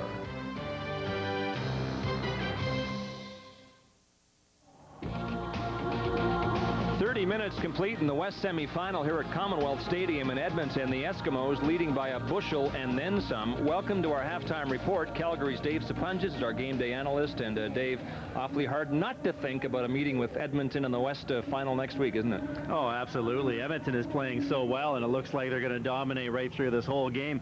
You never know what's going to happen, of course. Winnipeg could come out and make things happen, but right now I have to think that we're going to be playing Edmonton, and it'll be a great match. Almost shot out of the booth there. Yeah, and that wasn't from Danny McManus. Traction, a major story in this game. The Bombers just cannot get any, but the Eskimos, and in particular Gizmo Williams and Eric Blunt, been able to remain upright long enough to do some serious damage. It is a shoe issue, and I think Edmonton obviously has a bunch of pair of shoes that they have that they've had over years that they can pull out. And here's a great play that just an easy little run by Eric Blunt. Winnipeg trying to make the hand tackles. He just runs to the end zone and scores. And then Darren Flutie on a 51-yard scoring play. You offered the theory earlier in the day, Dave, that he could be a star in this game. Well, Darren's such a smart player and an experienced player, and he's played well in this type of weather in the past. That was just a simple slant pattern. McManus throwing the ball out in front of him going and getting it, taking it to the end zone. All right, so Winnipeg and Edmonton are in the process of deciding who goes to the West Division Final. Earlier today, the East Division Final field was set. Let's go back to Montreal and hear from Mark Lee. Scott, who would have thought two teams that averaged 71 points per game during the regular season would end up in a defensive struggle in the playoffs? But that's what happened. 11 points, all from the kickers in the first half before Tracy Ham got on track. This is the third quarter. Chris Armstrong is open, and Ham finds him for a touchdown that makes it 14-4 Montreal. Then Anthony Cavillo, plagued by pressure and some ill-timed passes, goes deep on a drive that was threatening. Misjudging the pass route was Earl Winfield, and Charles Gordon makes the interception, 1 of 4 on Cavillo on the day. Then in the fourth quarter, Montreal in deep. Ham, with all kinds of time in the pocket, finds Dennis Montana on a ball that was intended for Chris Armstrong. Montana with concentration holding on, and it was 21-11 Montreal, and this game was over. Tracy Ham was running for his life in that first half, sacked 4 times, no touchdown passes. In the second half, Tracy, 2 TD passes. Tell me about the adjustments. Well, first, I just want to give honor to my Lord and Savior Jesus Christ, who's first in my life. It was a game of adjustments. They made some different adjustments to us. It was bringing the blitz weak, and we was reading the blitz strong. So they did some different things. It was a good ball game, man. We just had to make some adjustments at halftime. We were able to pick that up, and then I could look downfield and throw the ball. Because we were getting people open. I just wasn't having time to throw the ball downfield. Hey, who would have thought this would have been a defensive struggle based on your season series? I'm so glad it was. I think that, a defensive struggle is, you always get those in the playoff. Very seldom or very unlikely you're going to get blowouts because it's such a different atmosphere in the playoff, and everybody seemed to raise their level of play, and Hamilton defense did a good job, and our defense, I'm really proud of those guys because they really made a statement today. And you guys made a shrewd call today, resting the injured Mike Pringle. Now you'll have him rested and ready coming off injury for the Eastern Final. Well, believe me, that was a call that we had to make because Mike certainly couldn't play, and that's why he didn't play. All right, Tracy, congratulations. Thank you very much. Tracy Ham and the Montreal Alouettes defeating the Tiger Cats 22-11 this afternoon. They're going to the East Final for the first time since 1985. That's the story from Montreal. Now back to you, Scott, in Edmonton. Mark, thank you. So that's a fitting East Division Final. Montreal and Toronto, the 2 best teams in the East. A week today at Skydome. There should be a run on tickets for this game, although there are plenty still available. Here, it's the Eskimos by 30 at the half. We'll be back.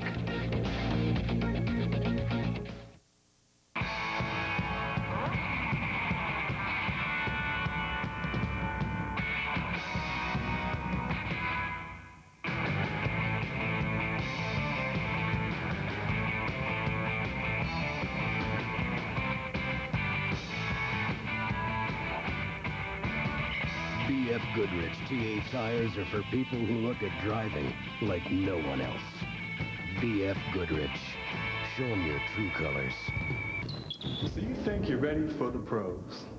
Think you're good enough? Fast enough? You kidding? Man enough?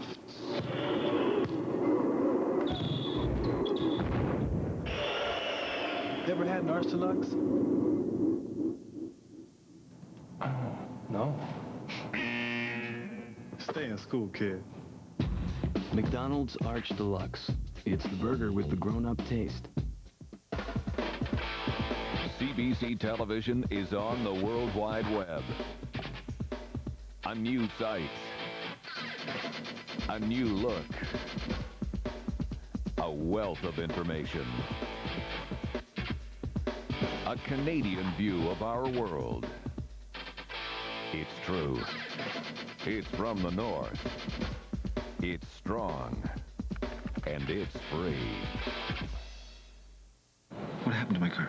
Relax. No one else threw up in it. I mean, they cleaned that up. But it seems a rival gang put about 50 pounds of dynamite in the trunk of a car and blew up my guy in his garage. Where's my car? Well, that's the coincidence. The bomb was in the trunk of your car. But the basic deal on the muffler was still a great deal, theoretically. And I think we should probably lead with the biker bomb thing on tomorrow night's show. From Montreal. Oh, Canada, land with 3 A's, eh? Tell me where Montreal is and I'll do it. Oh, I don't get it. Just a stress. I would pay anything for that. It's just for laughs. I'm just goofing around. Don't go back. Most of all, you've got to be original. You have smiles that'll never drop off. Comedy's rising stars. Comedy. Legends in the business. Just for laughs. Monday on CBC. Light snow falling now in Edmonton at the half of this West Semi Final. Here's our broadcast position at the south end of Commonwealth Stadium. And hey, look, kids, we live in a beer can, but this booth has got everything except plumbing. Eskimos favored heading into the West Semi Final, and they certainly have justified that role. Back with you now in Edmonton as we continue with our halftime report. Chris and James standing by with some first half analysis, and it's pretty simple, really. Everything's gone right for the Eskimos, Chris. Absolutely, Scott. If this was a heavyweight title fight like Holyfield-Tyson, they'd stopped it by now. It was clearly one-sided, and the knockout blows really were provided by Gizmo Williams. Well, special teams play such an important role when it comes down to the playoffs, the bad weather, be able to get offense, great field position. 124 yards in the first half for Gizmo. He's just 34 yards from becoming the all-time punt return leader in the CFL playoffs, ahead of an old Eskimo, Rolly Miles. Well, Henry Williams does such a great job of catching the ball, and he likes to go straight up the field. And what that allows is for players to stay on their block. He's not going to change directions a lot, and he's off to the races when he's in the open field. He had a 70-yarder and stopped from behind by Shannon Garrett. He also had a 49-yard punt return, so Gizmo's been a big story, and the fans were certainly on their feet saluting his efforts in the first half. And it's just flat-out speed with Gizmo Williams. He's going to get to the corner, and he turns upfield, and he's off to the races. He's wearing a pair of shoes that he's brought out from his 1987 collection, and he's gotten great traction from him this afternoon. The thing I don't understand is why Cal Murphy and the Winnipeg Blue Bombers are buying shoes a couple of hours before the game. They knew it was snowing yesterday. They knew there wasn't a tarp on the field. Cal Murphy used to coach here. He's had many afternoons on the frozen tundra, so it's a bit surprising that they'd be caught so badly with their footwear this afternoon. Scott?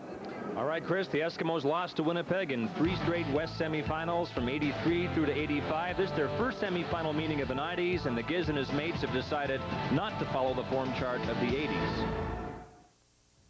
If you want full Office Suite power at a word processor price, look no further than Corel WordPerfect Suite. Corel WordPerfect Suite includes an exceptionally intelligent word processor, an award-winning spreadsheet, amazing presentation graphics, plus business graphics and utilities, hundreds of fonts and thousands of clip art images. Corel WordPerfect Suite delivers Office Suite power at a word processor price.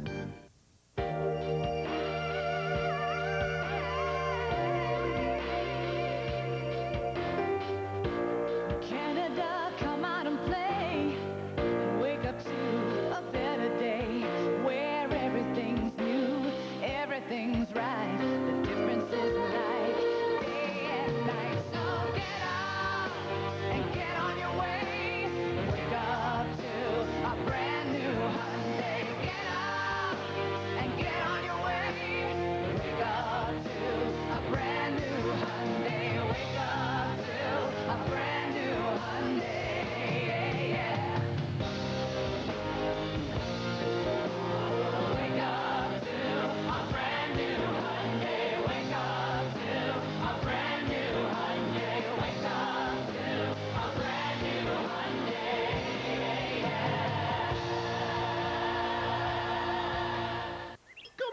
Tommy. Eat your meatloaf.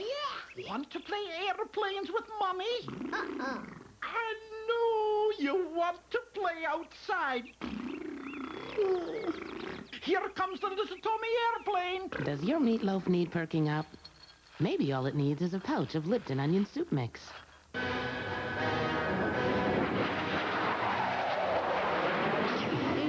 Lipton onion soup mix.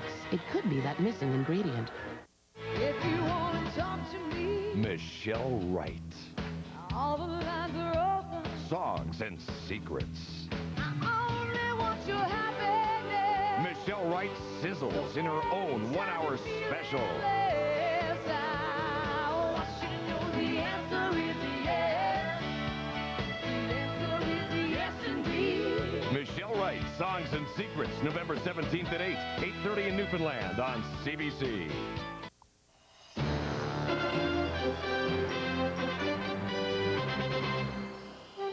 The CFL on CBC. Brought to you by Corel WordPerfect Suite 7. 32-bit office, graphics, and internet power.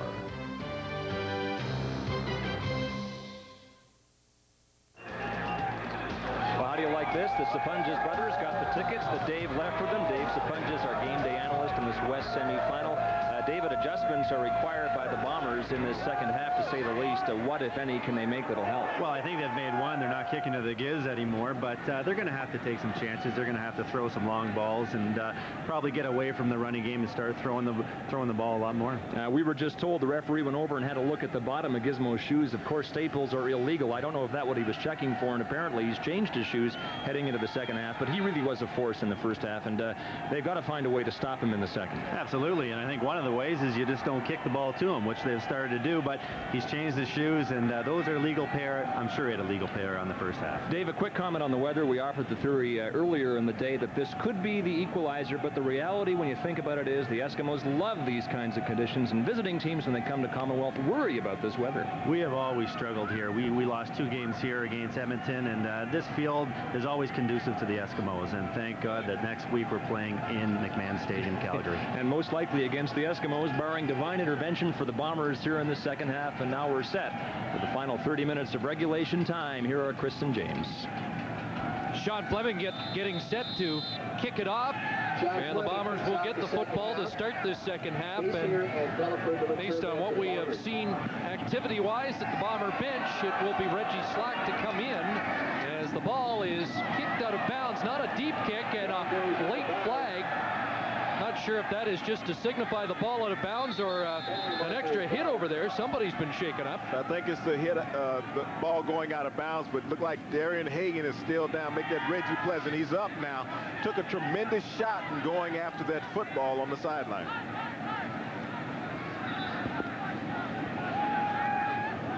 And there will be an option if it is just the ball out of bounds for the Bombers to take it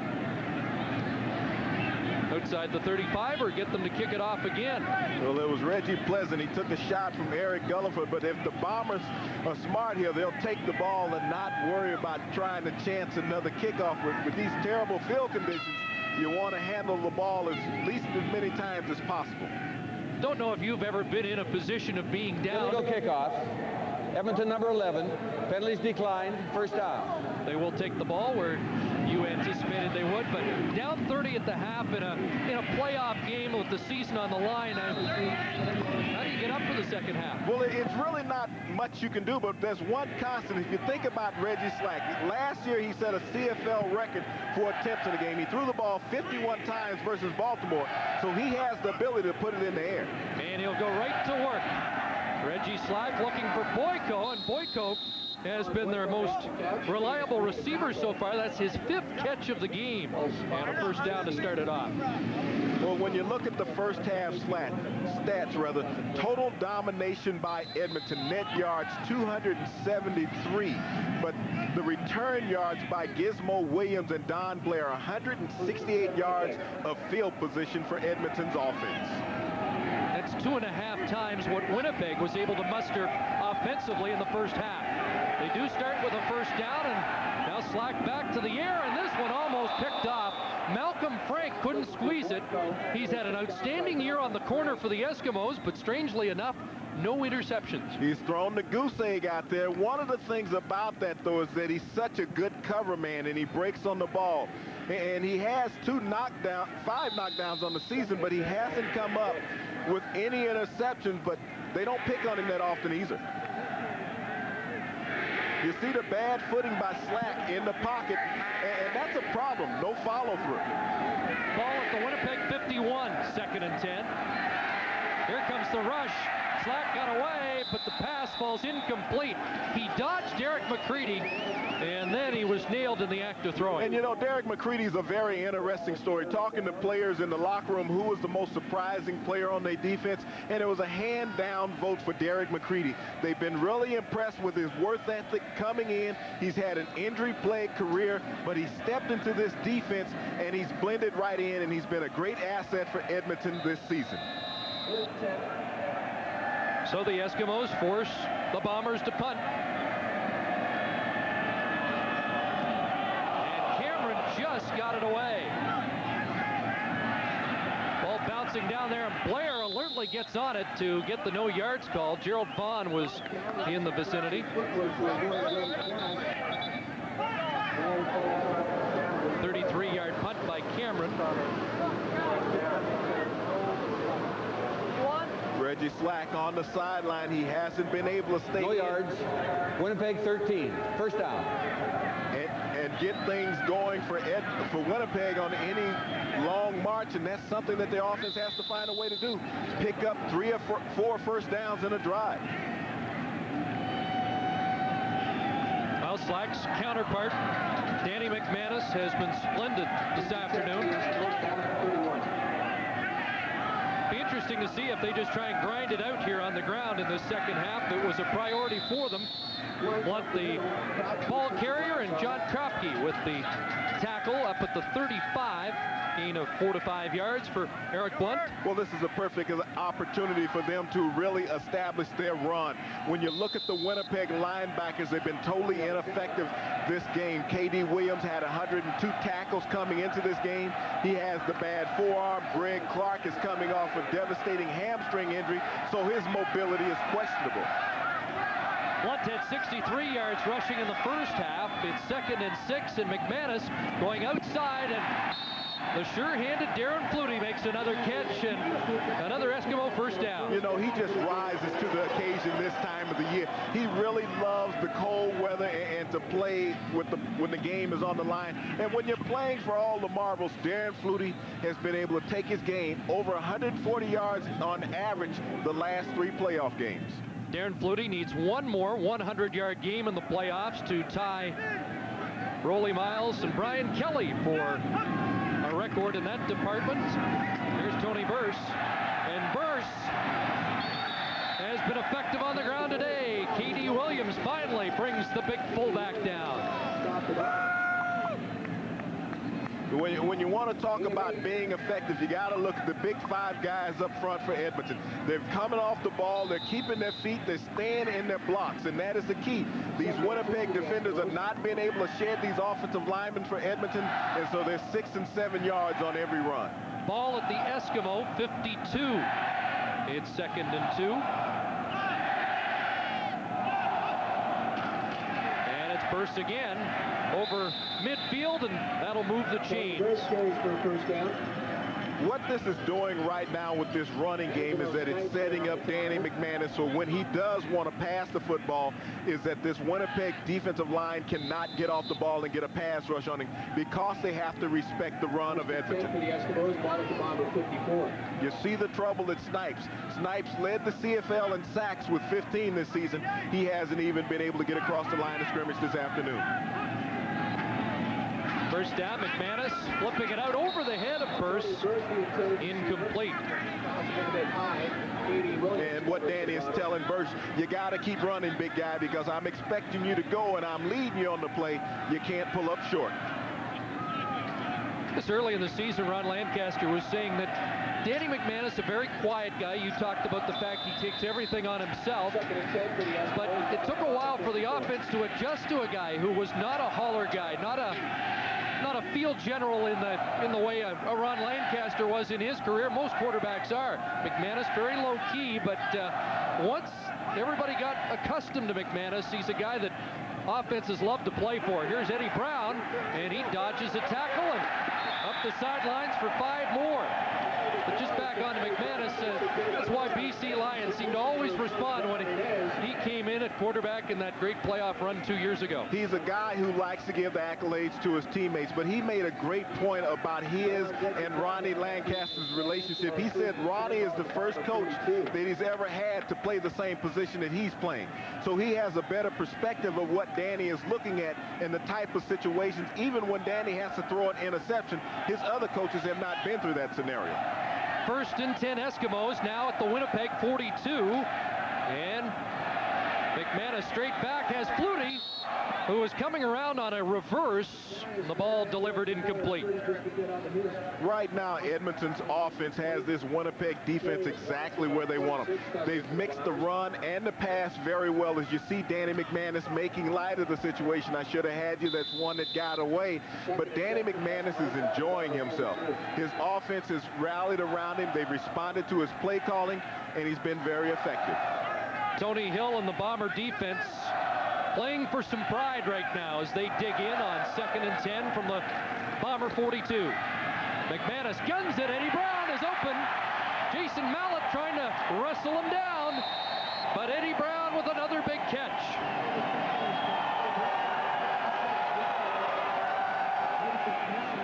Went for 61 yards earlier, 34 on that pickup, and Brown is over 100 yards for the 6th time in 96. And Chris, all this was set up by the running of the football. What they've done is they've taken all the aggression away from this Winnipeg defense where they're not coming off the football, and that keeps the linebackers close to the line of scrimmage when you're running effectively, and there's no underneath support on the receivers. 1st down. Give to Tony Burse, and he's tripped up by John Kropke as he crossed the line of scrimmage. John Kropke, an outstanding veteran of the CFL, 8 years in the league as the nose tackle for the Bombers. John Kropke, a very solid addition, spent most of his career in Ottawa prior to coming here, but he was a great addition for that nose because he will tie up 2 offensive linemen on just about every play. The great Stan Mikkelus in his 15th season as a Winnipeg Blue Bomber scored a touchdown here in the 84 Grey Cup. Playing in what probably is his final game. McManus, flag down, end zone, touchdown Jim Sandusky, but likely to be negated by the holding call. Chris Morris, the right offensive tackle for Edmonton, is going to negate this touchdown with a holding penalty. Holding, Edmonton number 60. Down repeated. The big U of T grad shakes his head. Now, he missed the last game, and he was activated for this game, but he's going to get too much jersey at the top of your screen. He's working out there on Angelo Snipes, not allowing the league leader in sacks to get any pressure on the quarterback, but had too much jersey on the play. So the ball comes back to the 16-yard line. And it will be 2nd down over again. Touchdown to go. 4 receivers left side, and that's where McManus is looking in the end zone. Sandusky, touchdown.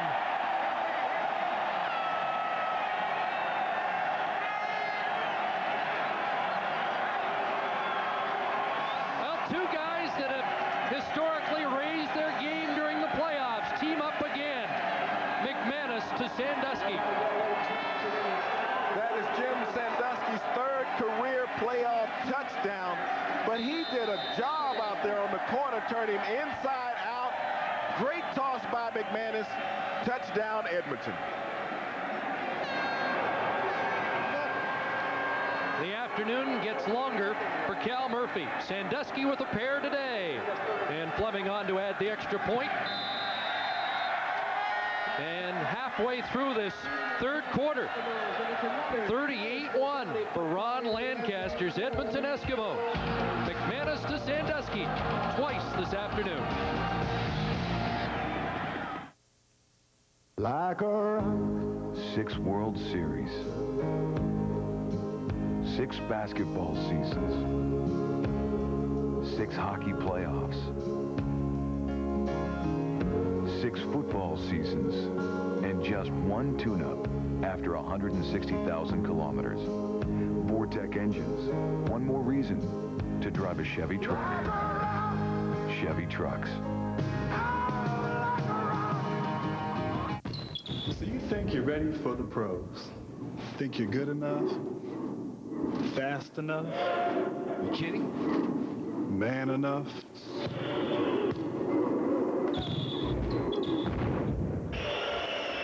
Ever had an Arcelux? No. Stay in school, kid. McDonald's Arch Deluxe. It's the burger with the grown-up taste. Mass rape, for centuries looked upon as just another consequence of war. Now, for the first time, it's being tried as a war crime. The story of 3 women who survived to fight for justice. Rape, a crime of war, Tuesday on Witness. Every weekend, there is one newscast that can take you to places around the world. The places you want to know about. Sunday Reports with Wendy Mesley on CBC Television tonight.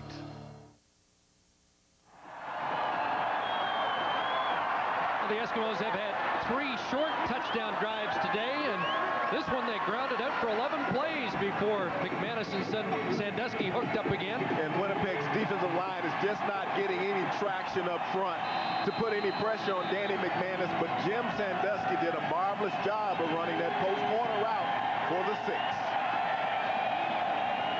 Here's Eric Gulliford from his 20. Hopped over a couple would-be tacklers and slides his way over the 40. Malcolm Frank there, 23-yard return. Well, it is Jim Sandusky's weather. That's what Ron Lancaster said yesterday, and so did Cal Murphy, who said that Jim Sandusky reminded him a lot of Brian Kelly, who used to find a slippery part of the field and decide that's where he was going to leave a defender behind. And Sandusky, a master of it, like Brian Kelly, and it's giving Cal a few more gray hairs this afternoon. And you wouldn't think that of a guy who grew up in San Diego, California, loving the snow.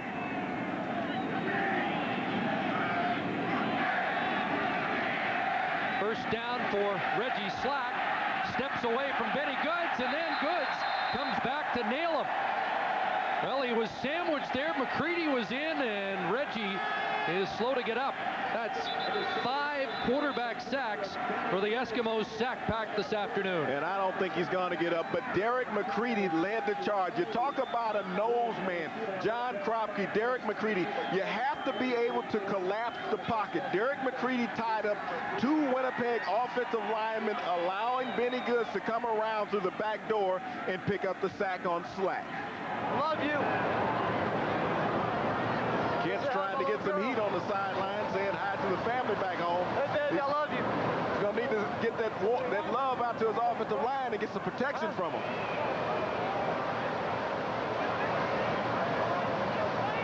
Slack continues to get attention, and he has not moved much.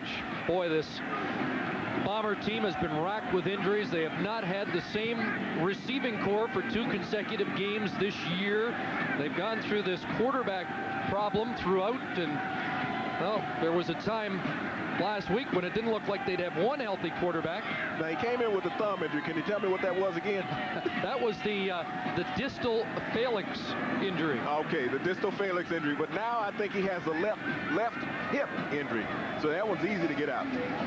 So that's probably the problem, the reason why he hasn't gotten up. When Benny Goods made contact, he drove him into this turf here in Edmonton, which is frozen and quite hard. You get a great look. Watch as that left hip goes down on the turf, and that might be the problem with Reggie Slack right now.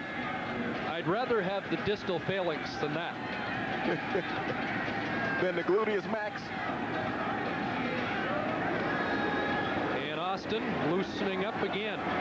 Well, it's going to be really tough for Kent coming off the bench and loosening up. He's been sitting for at least a quarter and a half, and now he has to come back in and try to pull it out for Winnipeg with 6:59 remaining. Can you take me for a minute? Sure. Thanks. You sure this is the one you want? Yeah.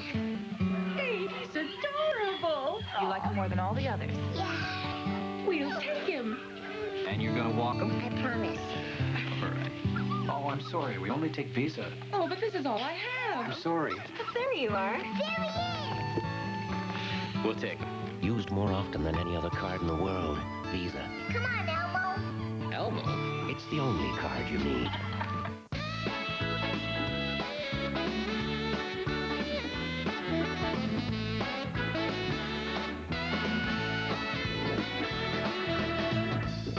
Let's enjoy it while we can. Won't you help me sing my song?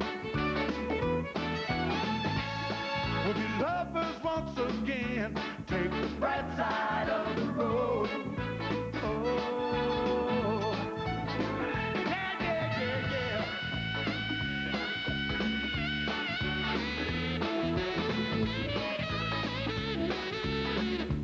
Take the bright side of the road. Take the bright side of the road. Oh, we'll be lovers once again. Take the bright side of the road. Introducing the all-new Toyota Camry. Take the bright side of the road. Take the bright side of the road. Good to see that Reggie Slacky is up and on the Bomber sidelines. He's going to be spelled by Kent Austin, but it doesn't look like the damage too serious to the backup quarterback of the Eskimos. There's Larry Ruck, a graduate of the Saskatoon Hilltops, and yesterday the Hilltops, the national junior champions, prevailing 39-7 over Windsor. Our congratulations to the Hilltops, and here's a pickoff, and Camus Reed's headed for the house.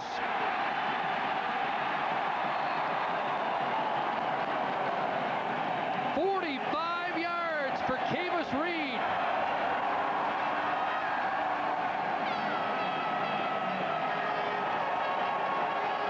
Third interception this year. He had 2 during the regular season on picks, and he takes this one from Austin into the end zone. Camus Reed's ambition in life is to be a neurosurgeon. That time he picked off Ken Austin's ball and also picked his mind on the play because he's laid back in the weeds and read that one perfectly and took it for 6. On any time. Fucking believable. Austin with words from Milt Stiegel.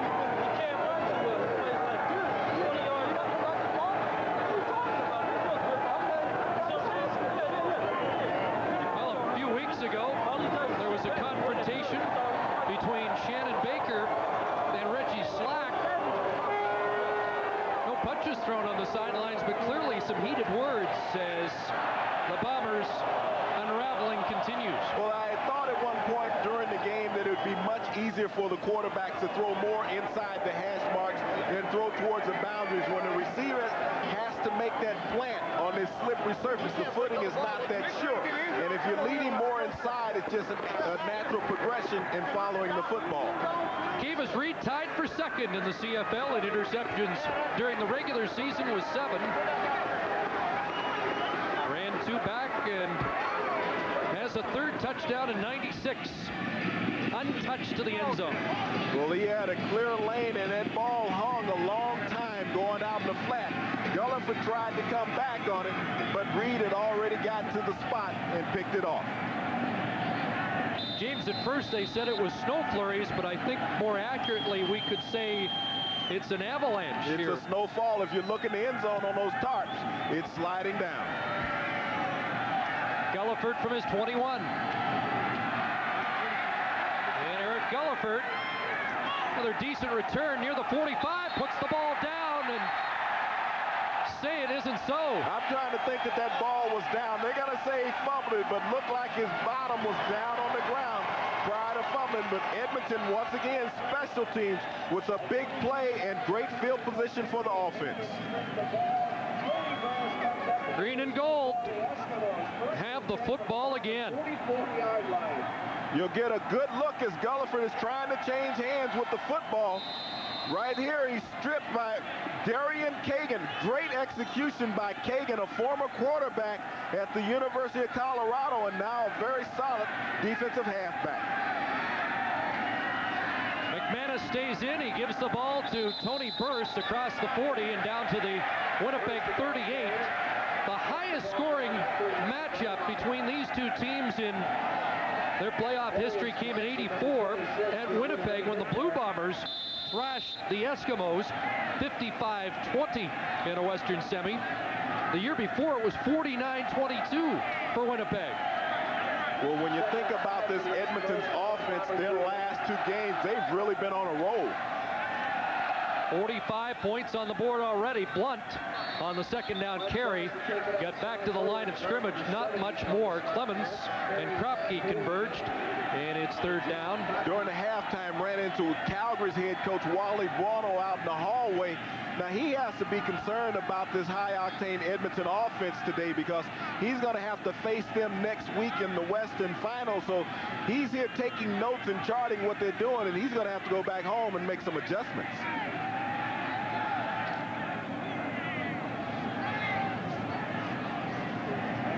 Glenn Harper will punt on third down.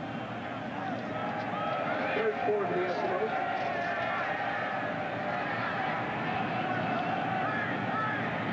Just over 5 minutes to play in the third quarter.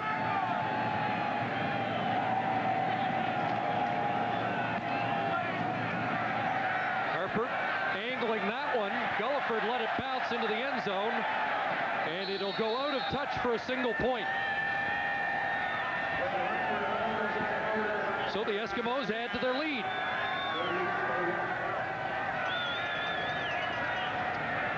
Well, as the Eskimos continue to put it to the Bombers, a comment now from our game day analyst, Dave Sapunjas. Dave, as this half began, I think most people would have thought the Eskimos wouldn't take any chances and throw the ball, but they've done just the opposite. Yeah, so much for the conservative, traditional run the ball and run down the clock. I think that 2 minutes ago when McManus marched the ball down with an 11-play drive, over half the plays were passes, and hey, it's working for them. Why not go with it? And I would say the interception by Kavis Reed you probably could have seen coming, given that the Edmonton defensive backs know the Bombers have to take some chances now. Yeah, the defensive backs know that Austin's going to throw the ball, so they're going to step up and try to get the picks for a little glory. When you're up by over 40 points, you can do that. Chris? Dave Sapunjas doesn't really want to give the defensive secondary guys any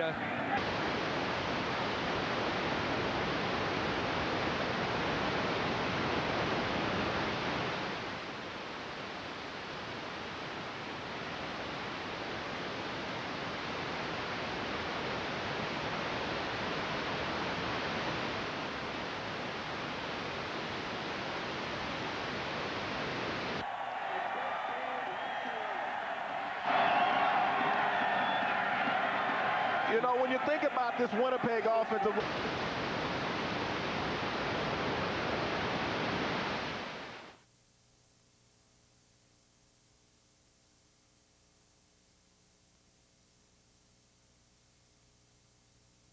corner.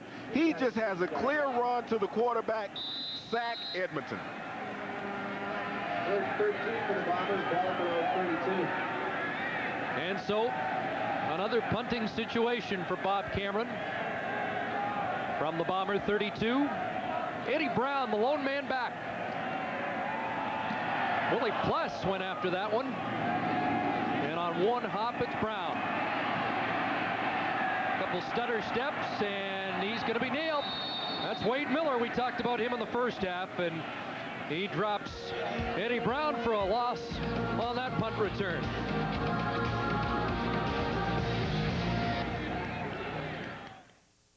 If you want full Office Suite power at a word processor price, look no further than Corel WordPerfect Suite. Corel WordPerfect Suite includes an exceptionally intelligent word processor, an award-winning spreadsheet, amazing presentation graphics, plus business graphics and utilities, hundreds of fonts and thousands of clip art images. Corel WordPerfect Suite delivers Office Suite power at a word processor price. We passed an overturned tanker truck that had crushed a car. Now, evidently 3 people were killed. And I was just passing as a civilian. I mean, not in a news capacity at all. There were 3 dead. That's a major market. There's danger. TV needs to be careful. There's something wrong with Elsie. I don't need help. TV needs help. She's looked out for you all of your life. Help me. North of 60, Thursday. One man's search for his family's heritage opens the pages of Newfoundland's history and takes him to the bloody battlefields of the First World War. For a place the size of Newfoundland, to dress, arm, feed, and pay its own soldiers was a costly and ambitious undertaking. 3 great-uncles he would never know, a generation of young men lost, a province bankrupt. The Danger Tree, a remembrance, tonight on CBC.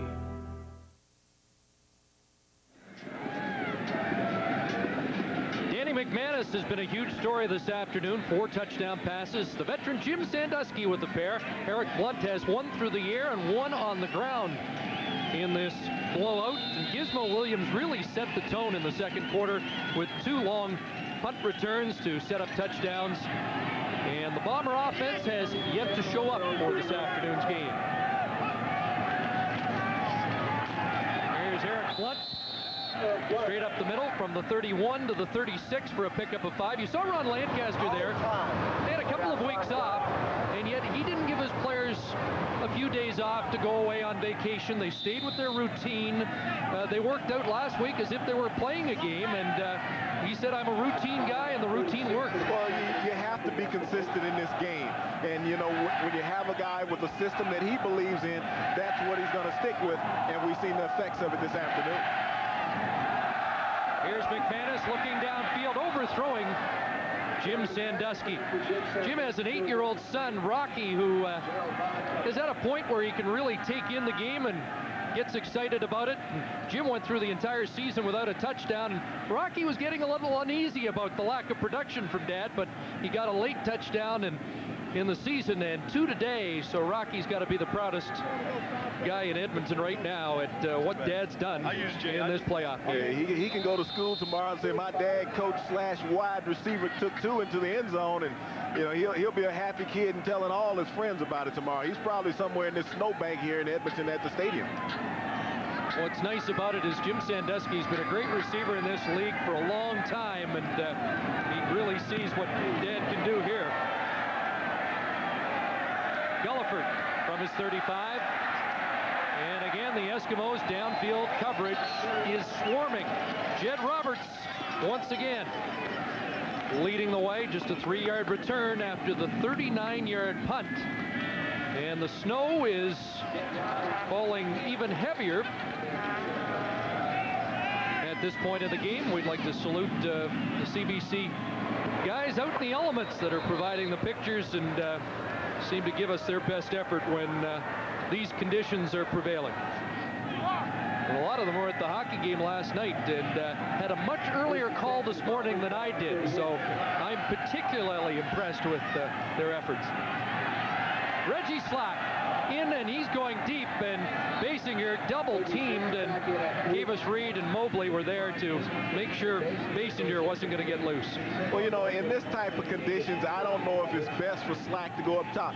You got to try to make something happen. Dave Sapuntis pointed that out earlier, that they may need to go up top, but I don't think that the visibility is that good, or even the ball, with it as slick as it is, you might want to stay in that 10 to 15-yard range. It's a time for a little luge competition. Who needs a toboggan? I think we just found Rocky Sandusky. 2nd and 10 from the 38 of Winnipeg. And Slack throws behind Gulliford. Incomplete. And that's the problem when you're trying to throw towards the boundary, that receivers have to come back towards the football, and when you're doing that, you're going to lose your footing.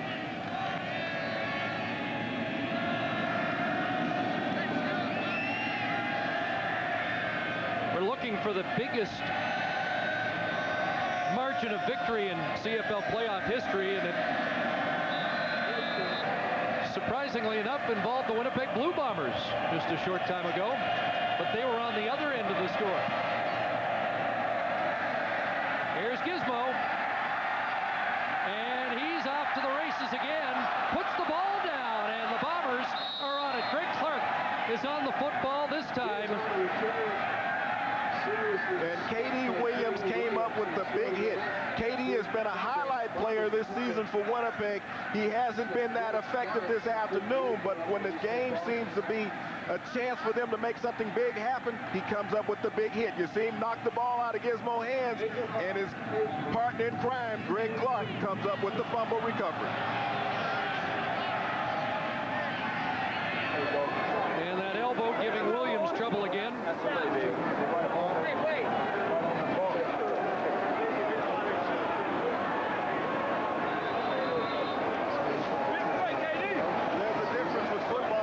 Playing with pain and playing hurt. I think Katie Williams is doing both of those this afternoon here at Commonwealth.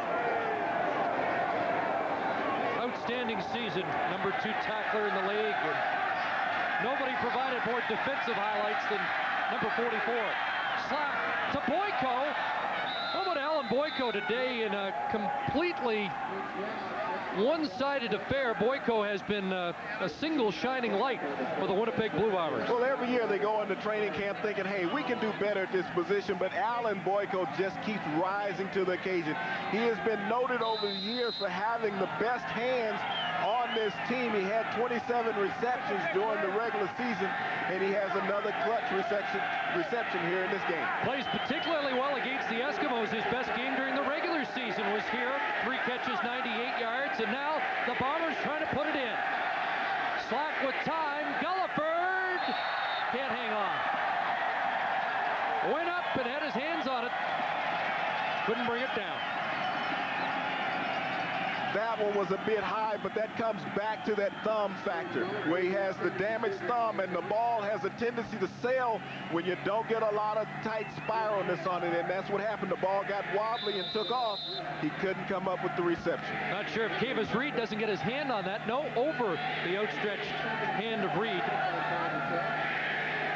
Reggie Slack felt that's one that should have been caught if a receiver can get 2 hands on it. Dave Sapundis will attest to that. He dropped one last week. So second down for Slack. And he goes back to Gulliford.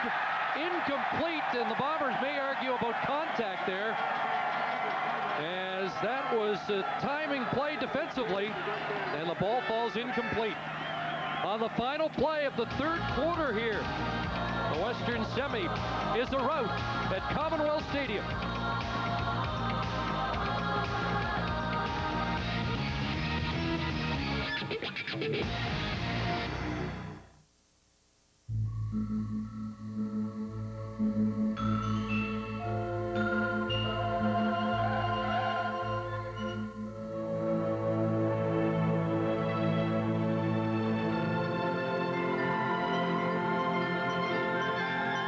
The newly designed Nissan Maxima. It's attracting a lot of attention.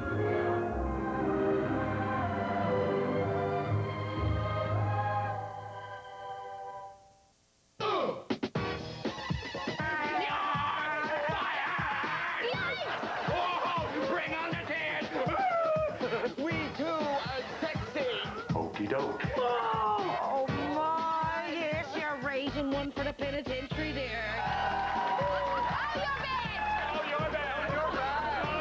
You're nuts. Yeah. Nuts is an understatement. This hour is 22 minutes, Monday night on CBC.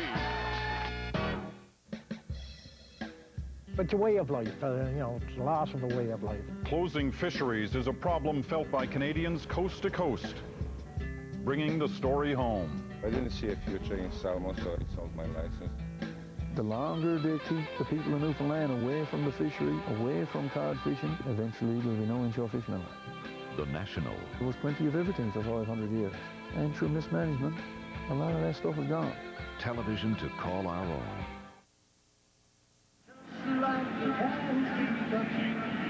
Back in Edmonton, where one of the officials went to the Eskimo bench, they went over to see Gizmo Williams, who is wearing the black shoes again, and he has been sent to the dressing room. I think the reason why he might have sent him to the dressing room is those spikes might be a little sharper than normal. They might have been grounded down a bit, and they're a little more pointed than what you can have as a football player on those half-inch cleats. Try to get a ruling on whether he has been ejected from the game. One of the equipment men for the Eskimos has a helmet of Gizmo's in hand, and he's headed off. I don't think you just send a guy to the room to change shoes, do you? No, you don't. Actually, those are the shoes that he had on in the first half. And you can see the officials checking shoes of the Edmonton Eskimos. Jed Roberts is having his footwear questioned right there. Yep, there's Dave Ewell. What he's doing is he's looking at the circumference of the spikes to see if the players have ground those spikes down to make them a bit more pointier.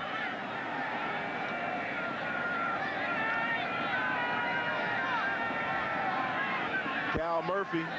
A little late for that now, though. I'm sure that's what Cal's thinking. Well, 2 years ago in the Eastern Final, Baltimore versus Winnipeg, that same scenario happened against Winnipeg where several Bomber players had to change their footwear. They came out on the field with baseball cleats on, and in that cold climate, they felt that it was a hazard to the players with open skin, because if you get one of those cleats across the skin in this cold weather, you'll split it wide open. Well, under Section 10 in the rule book, here's Dave Ewell to sort it out for us.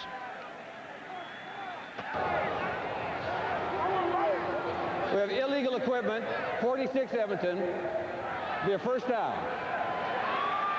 And the penalty, it says the offending player shall be required to leave the game for a minimum of 3 plays and will not be permitted to return until the equipment condition is corrected. But James, we're ready to start the fourth quarter. The Eskimos clearly have been wearing these cleats for a long period of time. Scott? Well, Chris, as far as I've been able to ascertain from the Eskimo bench, Gizmo going to the locker room has got nothing to do with his cleats. They say he's hurt his shoulder, and his shoes are not in any way a concern right now, but I'll check into this further and see what else I can find out. Yeah, I'm suspicious of that because the official went right over to the Eskimo bench and to Williams, and after conferring with Williams, Gizmo left for the dressing room. So right now the order of business is the first down, and the Bombers trying to get in the end zone. Richardson to the goal line, and no signal. And not only that, when Gizmo left the field, he had put back on the shoes that he had on the first half, but what he did was taking the spat off of them, trying to say that they were a different type of shoe, but the officials made him leave after that point. Leroy Blue preventing the touchdown. Second and goal for the Bombers. This is a critical point in the game. Even though the game seems to be out of reach, they need to get some confidence right here by punching this one into the end zone. Dean Lytle and Richardson, but it'll be Slack. Touchdown. Bombers have their first major score. Well, it was a long time in coming. A minute and a half into the fourth quarter before they were able to get on the scoreboard, but now Winnipeg has crossed the end zone for a major. Will they go for 2? Offense staying out there. Hey, there's a guy a little bit happier. There's one Bomber fan in the stadium. Well, after investing in those shoes right prior to the game, he wanted to see the team pay dividends for him, so they finally got him a touchdown out of it. He's even mustered a smile. Long afternoon for a great Bomber fan. You got to be a great fan to sit in this as a visiting fan and your team down by 39.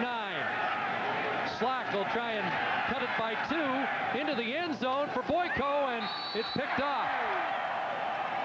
Trent Brown, they're saying he was out of bounds, but the 2-point convert attempt, no good. And the score is 46-7 early in the fourth quarter in Edmonton. Closed captioning is brought to you by UAP Napa Auto Parts. When the time arrives, will you be there? Will you bring us apples so we can raise money? Will you help build a church and strengthen a community? Will you make time for us, even if it means creating a 25-hour day?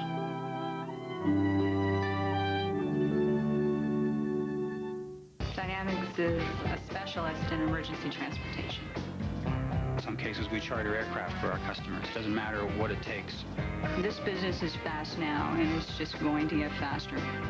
Customer calls in, their account information is right there on the screen, and that happens within seconds. Without Advantage Total Data Solutions, our trucks would stop. 5 years from now, we'll be teleporting packages. Advantage. New solutions for business from the new Bell.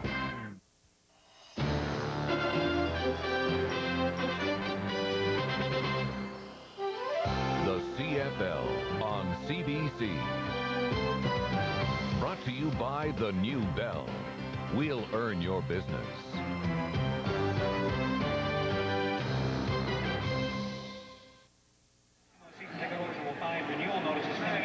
There's the story at Commonwealth Stadium as we're early in the fourth quarter. Bombers finally on the board with a major score. And we'd like to welcome the head coach of the Calgary Stampeders, who will be facing the Edmonton Eskimos next week, and a guy who invented the staples in the shoes, I think. Isn't that right, Wally? 1970. Well, I didn't invent them, but I did wear them. Now, he admits to it now, see. How much do you think that's a factor in what we're seeing today? Cal Murphy said yesterday footwear might be decisive. How much of a factor do you think it's been? Well, I think playing on the grass is a definite advantage to Edmonton. I think Edmonton doesn't even think about their footwear. They're comfortable playing on the grass, whether it's dry, whether it's wet, or whether it's frozen. So I think a lot of times it's more of a psychological thing, and their players know how to adapt to it. Guess you like the idea of playing at McMahon next week. There's Jim Sandusky. He's done it all today, and now a kickoff return. The old guy looks pretty good. You didn't want to, you don't want me to bring it up, but I know you remember a Western Final not too long ago where Sandusky played a big role. Like I say, those guys that are slow usually have good footing, and you know, Jim's always been a great player, and again, he showed he's a very versatile athlete. You look at the insertion of Sandusky into this Edmonton offense, you think that's an added advantage for them to have their receiver coach working with their receivers during the game on the field? Well, I think it's an advantage. Sandusky is a very intelligent football player, and a lot of what he does is he's able to read the coverage and settle into holes, and obviously that gives a lot of guys confidence. Ball at the Winnipeg 45. And Cody Ledbetter in at quarterback. So Danny McManus is done for the day.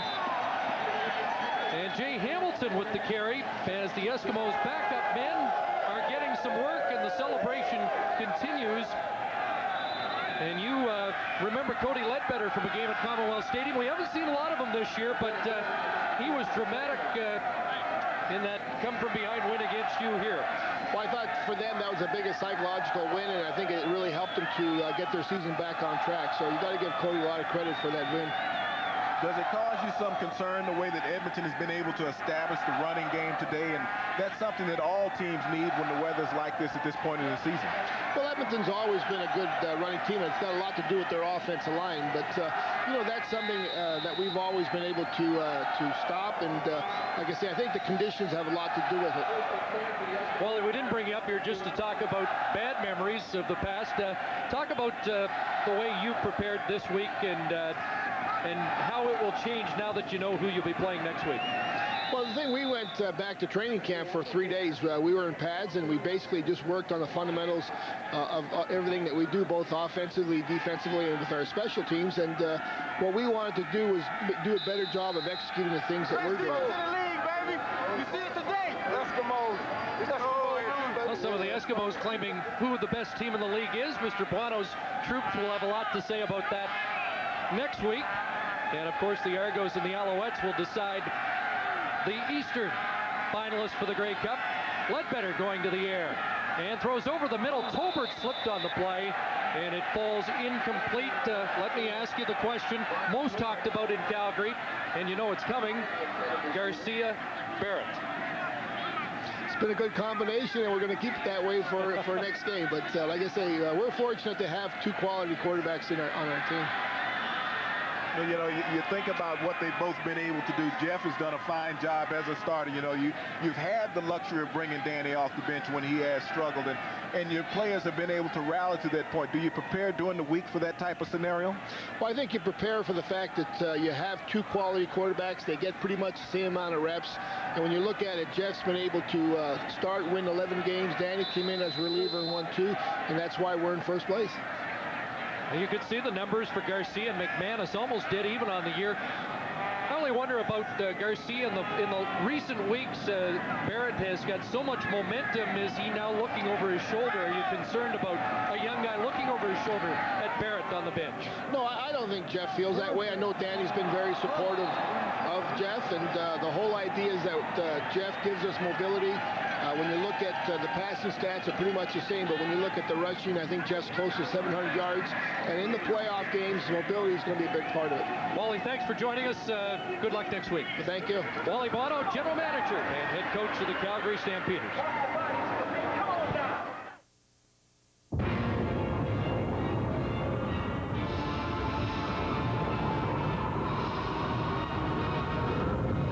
Because the world can be a big, scary place.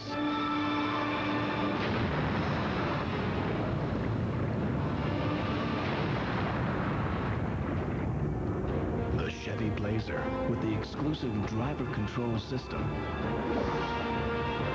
It's nice to know it's there. If the choice was yours, you'd wear something casual to work. But in reality, you have to wear steel-toed work boots. So you wear comfortable, lightweight Dakota Aggressor work boots with the safety you need and the all-day comfort you want.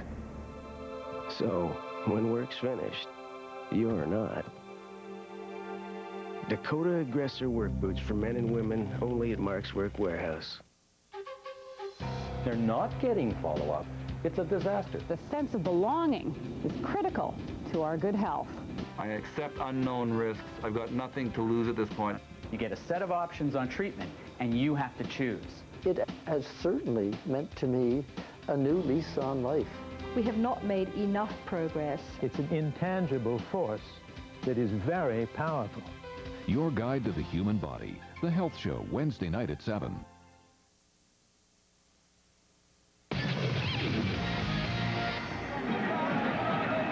Welcome back to Commonwealth Stadium. Scott O, Chris Cuthbert, James Curry, and our game day analyst Dave Sapunjas with us. There are some of the Eskimo shoes, and been a major source of consternation to the Bombers.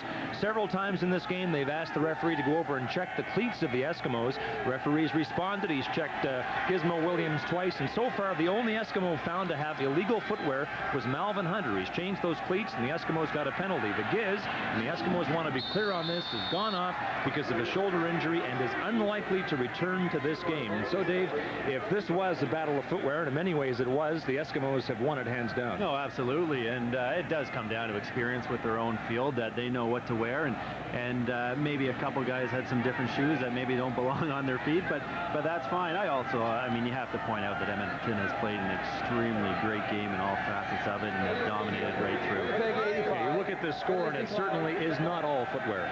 Oh, no doubt about it. You look at the players that have been involved, Flutie, Sandusky, McManus has had a great game defensively to stop them with Pless and Ruck, and interceptions by Reed. So it's been a great game for every player of the Eskimos. All right, Chris.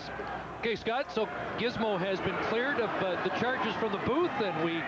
Charges, you did it. Well, I apologize and don't want to take away from what he did today, because Gizmo Williams set the tone for the afternoon in the second quarter. He had an outstanding first half. I mean, 120 yards and punt returns and instant field position that his offense was able to capitalize on.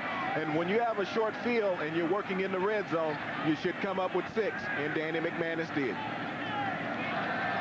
10 minutes, 55 seconds to play. It's 47-7 as we wrapped up our chat with Wally Buono. You saw Glenn Harper trying to kick the coffin corner punt, and it just went in for the single point. Now Bob Cameron.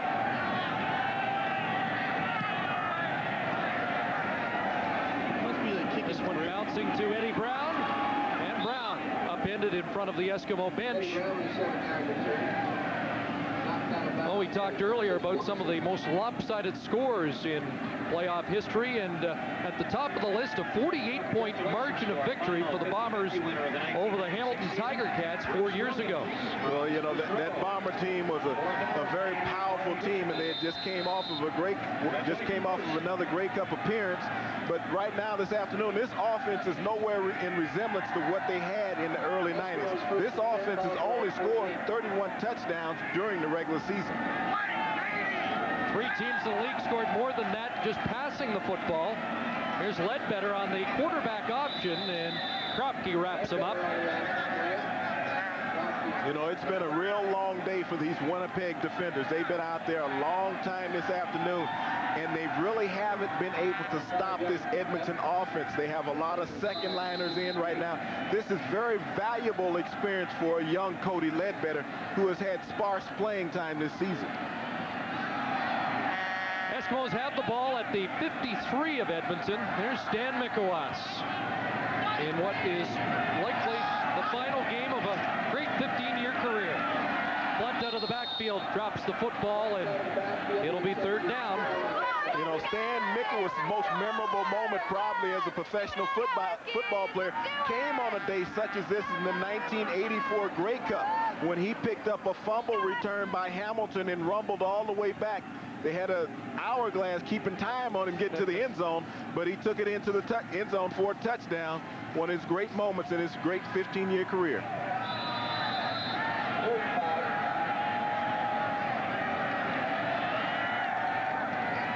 Blake Dermott, another old veteran. They're doing the long snapping for Edmonton on the play.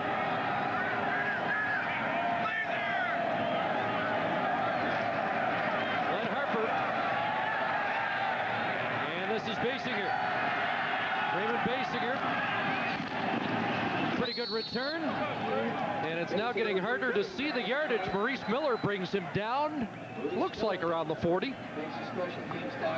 Now get a 28-point winter checkup, plus oil, lube, and filter, tire rotation, and a free jug of washer fluid, all for just $24.99. Only at Canadian Tire. Freezing out here. Hey, Darren Flutie says it's freezing out here, but it's been a sizzling hot Edmonton offense. You know something? I will attest to that because it's freezing up here, and we're in the box. I didn't think it was that bad. How about Buono? He's just got the sweater on. We've got the big coats. Well, he has to stand on the sideline, so this is balmy weather for him. Reggie Slack to the air, and that one skipped off the frozen turf. Basinger, the intended receiver. And I have to think that that thumb is really bothering Slack now that the ball has gotten really hard. He really can't grip it, and he's not getting much on it. He's trying to keep those hands warm in those mitts, but he's keeping that right hand in and only looking at the wristband on the left. Didn't start throwing the football till Tuesday, and then Wednesday practice was interrupted by a snowstorm such as this. And he has tape on that thumb, so that's also going to make the ball slip. And he has missed on his last 6. And in trouble again, Melvin Hunter back in the game. Hunts down Slack again. You talk about hunting down 14 sacks on the regular season, 2nd in the CFL, but they have been feasting on the Bombers quarterbacks. They have had 6 quarterback sacks this afternoon, and there's been no, make that 7, and there's been no let up in sight. Melvin Hunter has 3 of the 7. Well, Reggie Slack just didn't stand a chance. He has bad footing as he tries to elude the rush by Hunter, but Hunter, these Edmonton Eskimos have had great footing on this slippery surface this afternoon. 3rd down from the Winnipeg 30 as Cameron punts it away. Here's Don Blair. The University of Calgary product wrapped up by about 4 Bombers. Ball sprung loose, but after the whistle. All right, Chris, we have the video evidence of what James was talking about a moment ago. And Stan Mikowas, a flashback to the '84 Grey Cup here in Edmonton. The hero of the day for the Bombers, the Winnipeg boys. Stan Mikowas recovered a Hamilton fumble, ran it in for the TD to turn the game in the Bombers' favor. Winnipeg won its first Grey Cup in 20 years. Stan Mikowas closing out his CFL career in these playoffs. He was hoping for at least 2 more games after this one, but he knows now this will be it. 3 Grey Cup rings for Stan. 1 over the Edmonton Eskimos in 1990. That was a thrashing, 50-11 for the Blue Bombers. Eskimos got their revenge in '93, beating the Bombers 33-23, and you saw Mikowas in on that last tackle. Well, Stan Mikowas knows that his career is winding down, but you still got to make plays down in the trenches, as we see Larry Ruck. Stan Mikowas coming off the ball. He got the good sure footing, so he has on the right shoes, spending that time on the sideline, fighting off the blockers, coming in, making a stop on Blunt on the play. Ball right at midfield. And it's 2nd and 6, Edmonton, with Ledbetter operating out of the shotgun. And looking for Sandusky. There he is again. Jim Sandusky. And he might score. Sandusky stopped inside the 5. Well, he may have gone to San Diego State, but there's a little Eskimo in number 7. There's a lot of it. 50 yards for Jim Sandusky. What an outstanding play by Jim Sandusky. Cody Ledbetter spoke about how valuable it was to get him into the game to get some experience, but Sandusky, after making the reception, knowing where he needs to go on the football field. 4 catches, 93 yards. Ledbetter thought he might have had his first playoff touchdown pass. He's not finished yet. They're at the 5, 1st and goal. They give it to Hamilton, and he's stacked up after a couple of yards. You know, you think about the game Jim Sandusky has had this afternoon. In the first half, he was a very dominant receiver. He runs precision, crisp routes. They call him MacGyver because he figures out everything and he has a solution for it. And he's been carving up this Winnipeg secondary this afternoon. He's had defenders sliding all over the field trying to figure out where he's going. 2nd and goal from the 2.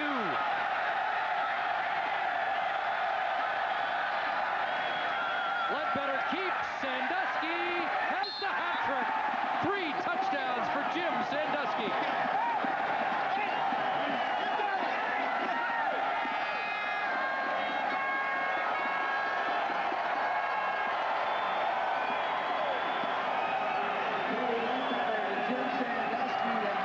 Well, Rocky, this is what Dad has done for a long time in the CFL.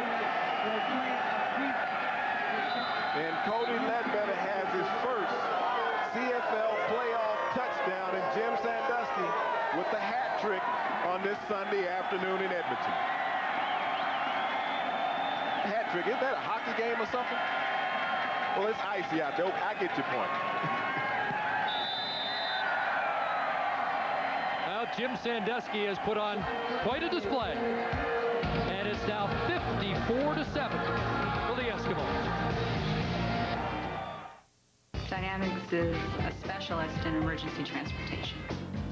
In some cases, we charter aircraft for our customers. Doesn't matter what it takes. This business is fast now, and it's just going to get faster. Customer calls in, their account information is right there on the screen, and that happens within seconds. Without Advantage Total Data Solutions, our trucks would stop.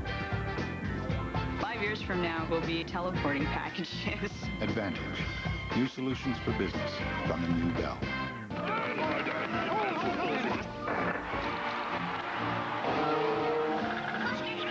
You think you can call the game? Yeah, you'll want to bet. We level the playing field. Then you try and beat the spread. Now that's a game. New point spread. Try and beat it.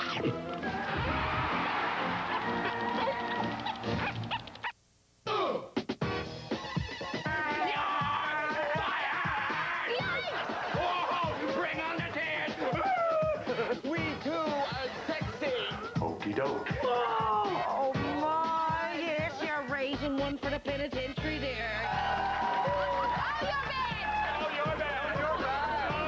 You're nuts. Yeah. Nuts is an understatement. This hour is 22 minutes, Monday night on CBC.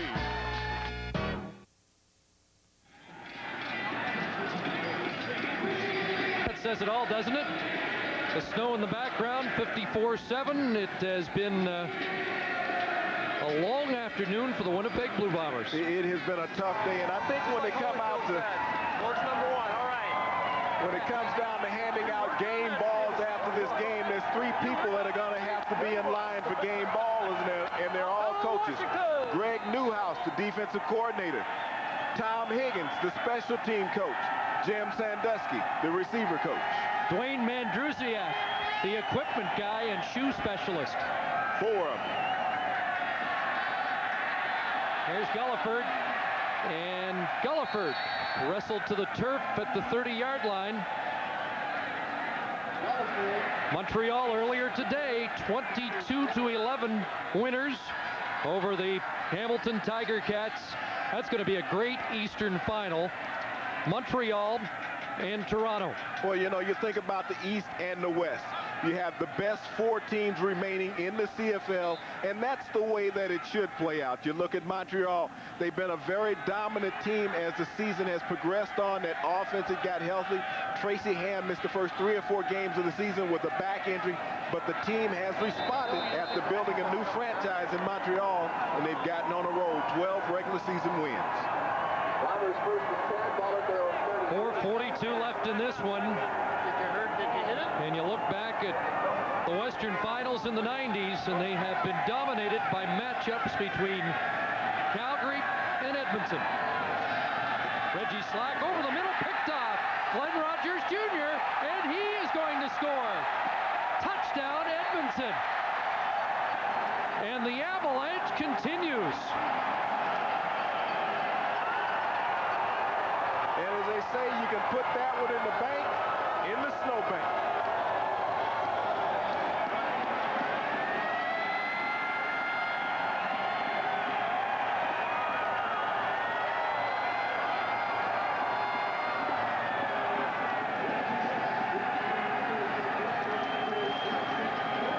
Well, the fight last night was stopped with the TKO in the 11th round. I think we might have to call for a mercy rule with 4:20 to go in this one in the 4th quarter. Glenn Rogers Jr. had 7 picks during the regular season, and like Kavis Reed, he now has an interception for a touchdown this afternoon. That's a 36-yard return. And he said the family's celebrating back in Memphis, and he's celebrating here in Edmonton with this blowout victory this afternoon, 61-7. The Edmonton Eskimos over the Winnipeg Blue Bombers. The biggest blowout in CFL playoff history, 61-7. And I got to tell you, Chris, the Calgary Stampeders have to be concerned. They came in here 2 weeks ago and they lost to this Edmonton Eskimo team. This is a team in its last 2 games has scored well over 100 points. And so this offense can put up some numbers. What do you think, Dave Sapunjas? Are you a little concerned about what you're seeing here? Oh, yeah, of course. We're a little worried about these guys, no doubt about it. But like I said earlier, when you're up in Commonwealth Stadium in a snowstorm, they always have the advantage. But I'll tell you what, they did play a great game, and we're looking forward to playing them next week.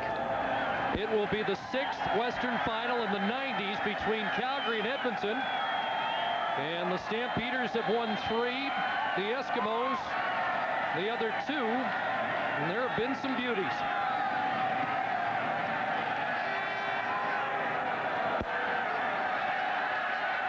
Eric Gulliford, a flag down as he's met head-on and driven back. 3:53 to go. Bruce Dixon met Gulliford. Well, we talked about their matchups in the 90s, but this is more up to date what they have done this year. Labor Day, it was a big second half for the Stamps. Cody Ledbetter with the dramatic final minute drive and the touchdown pass to Darren Flutie on September 6th, and then a game some people said didn't mean a whole lot. Ron Lancaster's team prevailing a couple of weeks ago here at Commonwealth. I don't know if you can ever go into a football game or any sporting event and say it doesn't mean a lot, because momentum is what all athletes like to have when they're going into the next contest. And when you have Edmonton coming in, making a statement as they did, scoring 41 points in their last game versus Calgary, 61 today thus far versus Winnipeg, it has to create some concerns for Calgary. Now Now Reggie just lost the football. That's a fumble. And let's find out. Well, James, there's a great example that that distal phalanx is giving Reggie Slack trouble. Let me break that down for the people at home. That thumb injury that Chris is talking about, where he can no longer grip the football, it just slipped right out of his hands. And now, Ken Austin wasn't effective, but maybe you want to bring him back. Watch as he tries to just bring that ball back. He cannot grip. He possibly cannot even feel it. They may have frozen that thumb. So he's going to be totally ineffective during the rest of this ball game. Now, wait a minute. Would you have to freeze the thumb in this weather? I think it's frozen. Well, that's one way or the other. Yes. He has no feeling in it. Basinger got back on it. It's 2nd and 25 from the Winnipeg 33. And slip sliding for a few is Jean-Pierre. We asked Ron Lancaster about the 2-week preparation for this game, and he said in particular we focused on things we had trouble with, some of our problems. He's going to have a tough time looking for problems as he gets set for Calgary and next week's Western Final. He had a wonderful, happy life before this started. A desperately ill child. It's about saving a little boy's life. And how medical, legal, and social services failed to protect him. This story has to be told. The Fifth Estate, Tuesday night at 8. An everyday convenience. This is the area of entrapment that causes hundreds of accidents a year. Started slicing through her hand and pulling her whole hand in. Marketplace investigates escalator safety, Tuesday at 7:30. If you want to talk to me, Michelle Wright. all the lines are open. Songs and secrets. I only want your happiness. Michelle Wright sizzles in her own 1-hour special. Yes, I want you to know the answer is yes. The answer is yes indeed. Michelle Wright, Songs and Secrets, November 17th at 8:30 in Newfoundland on CBC. There's danger. TV needs to be careful. Something wrong with Elsie? I don't need help. TV needs help. She's looked out for you all of your life. Help me. North of 60, Thursday. Mass rape, for centuries looked upon as just another consequence of war. Now, for the first time, it's being tried as a war crime. The story of 3 women who survived to fight for justice. Rape, a crime of war, Tuesday on Witness. Jed Roberts looking skyward. No let up in the snow, and he's celebrating a happy birthday, his 29th. Roberts, a familiar name in the CFL. Yeah, Jed has played 107 career games and has a Grey Cup victory. His dad, Jay Roberts, played tight end from 1964 to 1970 with the Ottawa Rough Riders and had 2 Grey Cup victories. He was the tight end prior to Tony Gabriel arriving. Eskimos just keep coming. They almost blocked that. Don Blair put it on the turf. And the Bombers are arguing, and this goes back to 1971 and Harry Aboff's. It looked like Blair kicked it out of bounds, and if he did, it would be Winnipeg ball. There is a flag on the no yards came first, so the kicking out of bounds won't matter at that point. The Aboffs. No yards. Winnipeg number 9. I wasn't around in 71. Tell me about that. Well, the Aboffs kick was a little more instrumental. It came shortly after the Leon McQuay fumble. And Calgary finished off the Argos to win the Grey Cup. Calgary getting set. Jeff Garcia and the Stampeders will entertain the Eskimos. The decision desk has declared this one over. Yeah, I wonder at what point did they decide that Edmonton might win this game. Cody Ledbetter protecting a 54-point lead. Gives it back to Jay Hamilton out of the University of Alberta. 1,000-yard rusher with the Golden Bears in 1994. He had only had one rush during the regular season coming into this game, so he may be getting a little winded soon. And so, you know, you talk about players getting valuable experience with. We had talked with Dave Sapuntis about that in Calgary's final game, that they were able to get a lot of second-line players in the lineup and gain some experience and confidence. Edmonton is able to accomplish that same thing this afternoon with their players. They get that valuable experience that carries a long way as far as keeping players mentally into the game. Couple minutes to go, and Jay Hamilton getting another carry. So one U of A grad is busy on the field. You saw Trent Brown. I think somebody better give him a blanket. I think he's cold. And Kent Austin, you got to wonder, Kent Austin has had a brilliant CFL career. One of his great days was here in '89. A huge upset in the '89 Western Final. Is it his last day in the CFL? Ledbetter got crossed up on the handoff. Did the Eskimos get the ball back? Well, he never got the ball out of his hand, so he held on to the ball, and they'll maintain possession, and they'll come in probably with their punt team. But Ken Austin has had an illustrious career. Bears. 10 years, and yes. Hello, everybody back home. I'll see you soon. Embarrassing and humiliating. Yeah, no, Shelly, see you soon. I love you. It's hard to put any positive spin on one of his toughest days in the Canadian Football League. Came into the CFL in 1987, suffered through some injuries in his rookie season in Saskatchewan, but 4 years later was one of 3 quarterbacks in the CFL to amass over 4,000 yards passing in a single season. Teamed up with Danny McManus in that '94 run to the Grey Cup. Flags flying all over the field as Slack takes off, and Reggie slides close to the first down marker, but again, there is orange all over this snow-covered field. Well, it's been a pretty flag-free game for the most part today. The officials have let the players play, and illegal substitution, Edmonton 24, first down.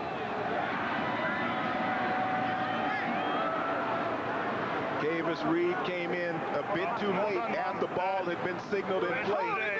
Chris Green, the big offensive guard for Edmonton, looking forward to next week's contest in Calgary, his second consecutive start in the offensive line for Edmonton.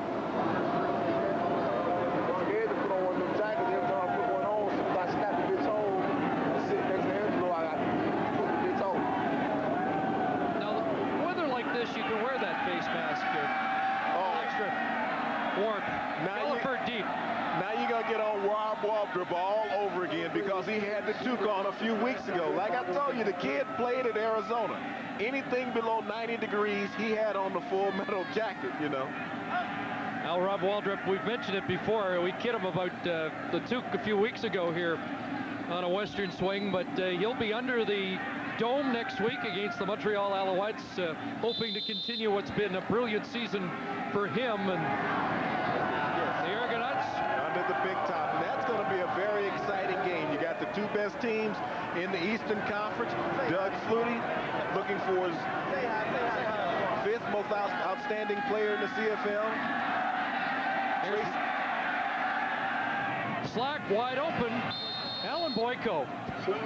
Well, he tosses the ball away. If anybody on the Bombers can hold their head high today, it would be Boyko.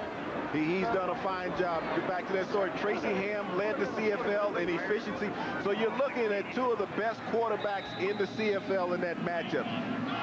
Montreal has a very dominating running game. Toronto is getting healthy on the defense. They've gotten Oscar Giles back on the defensive line, which will help shore up that defensive front. So it's going to be a very interesting match down in the trenches.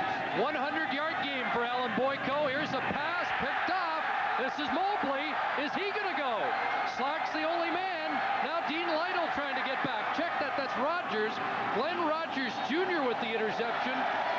And stopped before he could take it over the line. And the Memphis State grad is still celebrating from his alma mater's first victory ever against the University of Tennessee. And he had a lot of weight on his shoulders to come out and have a great game this afternoon. He jumps the route. Basinger is sliding, can't come back on the ball, and Rogers closes, and he's taking it the other way before being tackled by Gulliford.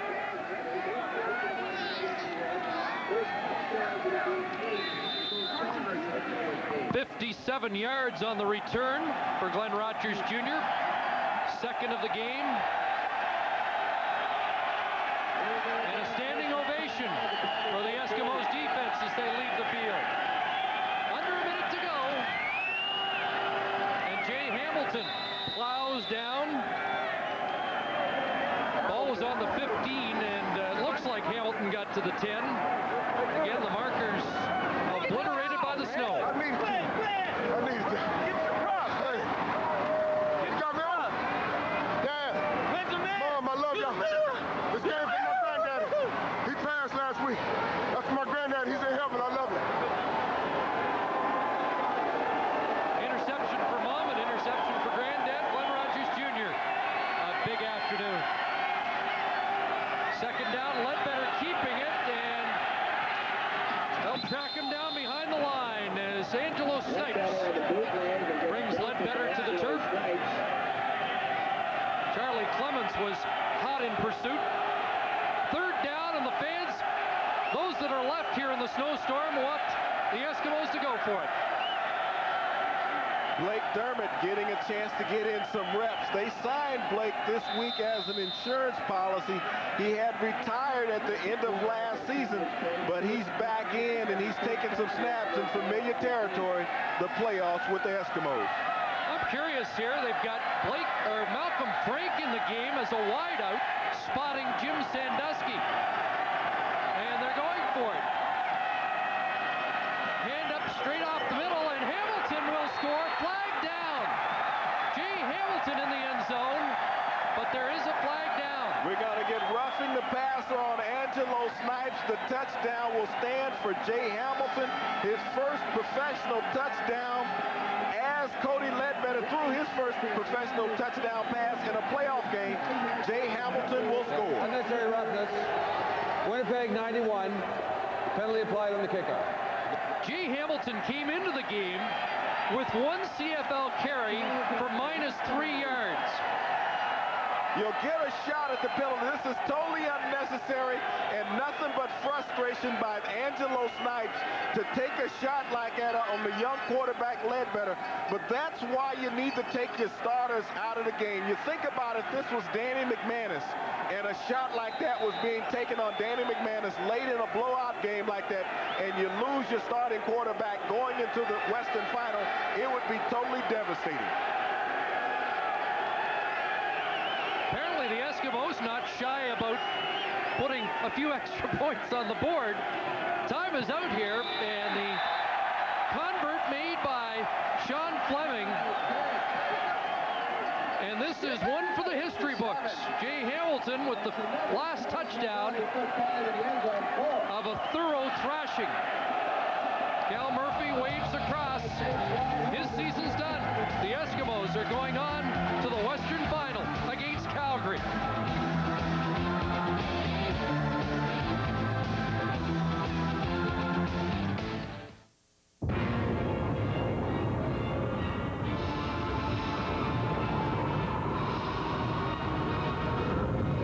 Because the world can be a big, scary place.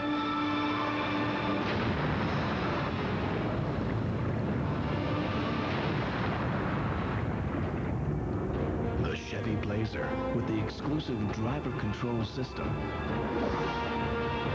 It's nice to know it's there. So you think you're ready for the pros? Think you're good enough? Fast enough? You kidding? Man enough?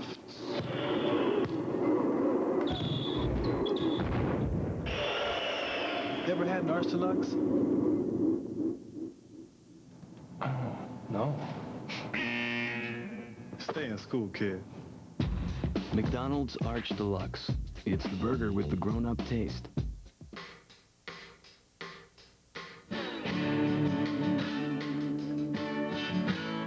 Hey, try this for a mantra. I like the rain. I like the rain. I want it to rain. I want to wallow in the mud and slop with reckless abandon. And when I die, I want to say that I did carpe the diem, no matter how cold, how wet, and how nasty the diem was.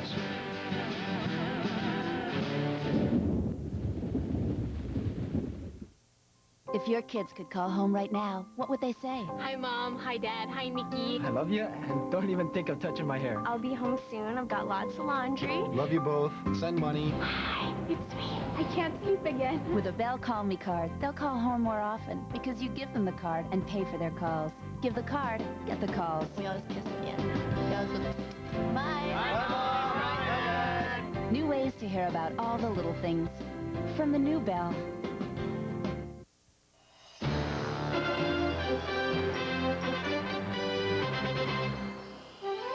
The CFL on CBC. Brought to you by the new Bell. We'll earn your business.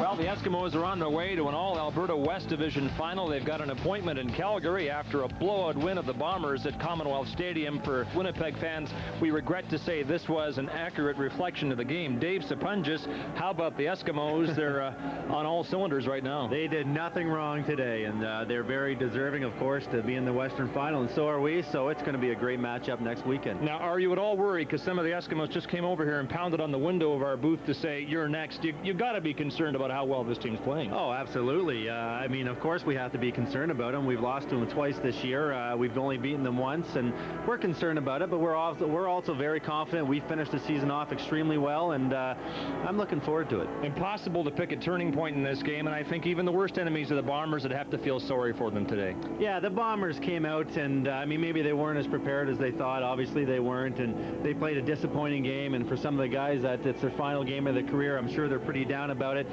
But hey, Edmonton deserved it. Dave, you're right about one thing. It'll be a fitting Western final. Thanks for your time today. Good to have you with us. Thank you, Scott. All right, here is how semi-final Sunday began at Olympic Stadium in Montreal today. Tracy Ham seized control for the Alouettes in the second half. Ham to Dennis Montana, 27-yard touchdown catch, 22-11. Montreal over Hamilton, and the Alouettes have a date now with the Argos in the East Final. Next weekend on Saturday, it's the Royal Winter Fair, world-class show jumping in the Bank of Montreal Nations Cup from the C&E grounds in Toronto. We know now the matchups for final Sunday will start in the East with Montreal at Skydome to face Doug Flutie, and the Argos will follow with Edmonton at Calgary in the West. This is a rivalry that may have cooled in hockey, but it's red hot in football. The Eskimos are still on the road to the Grey Cup at full speed today. On behalf of all of us, thanks for watching today, and so long from snowy Commonwealth Stadium in Edmonton.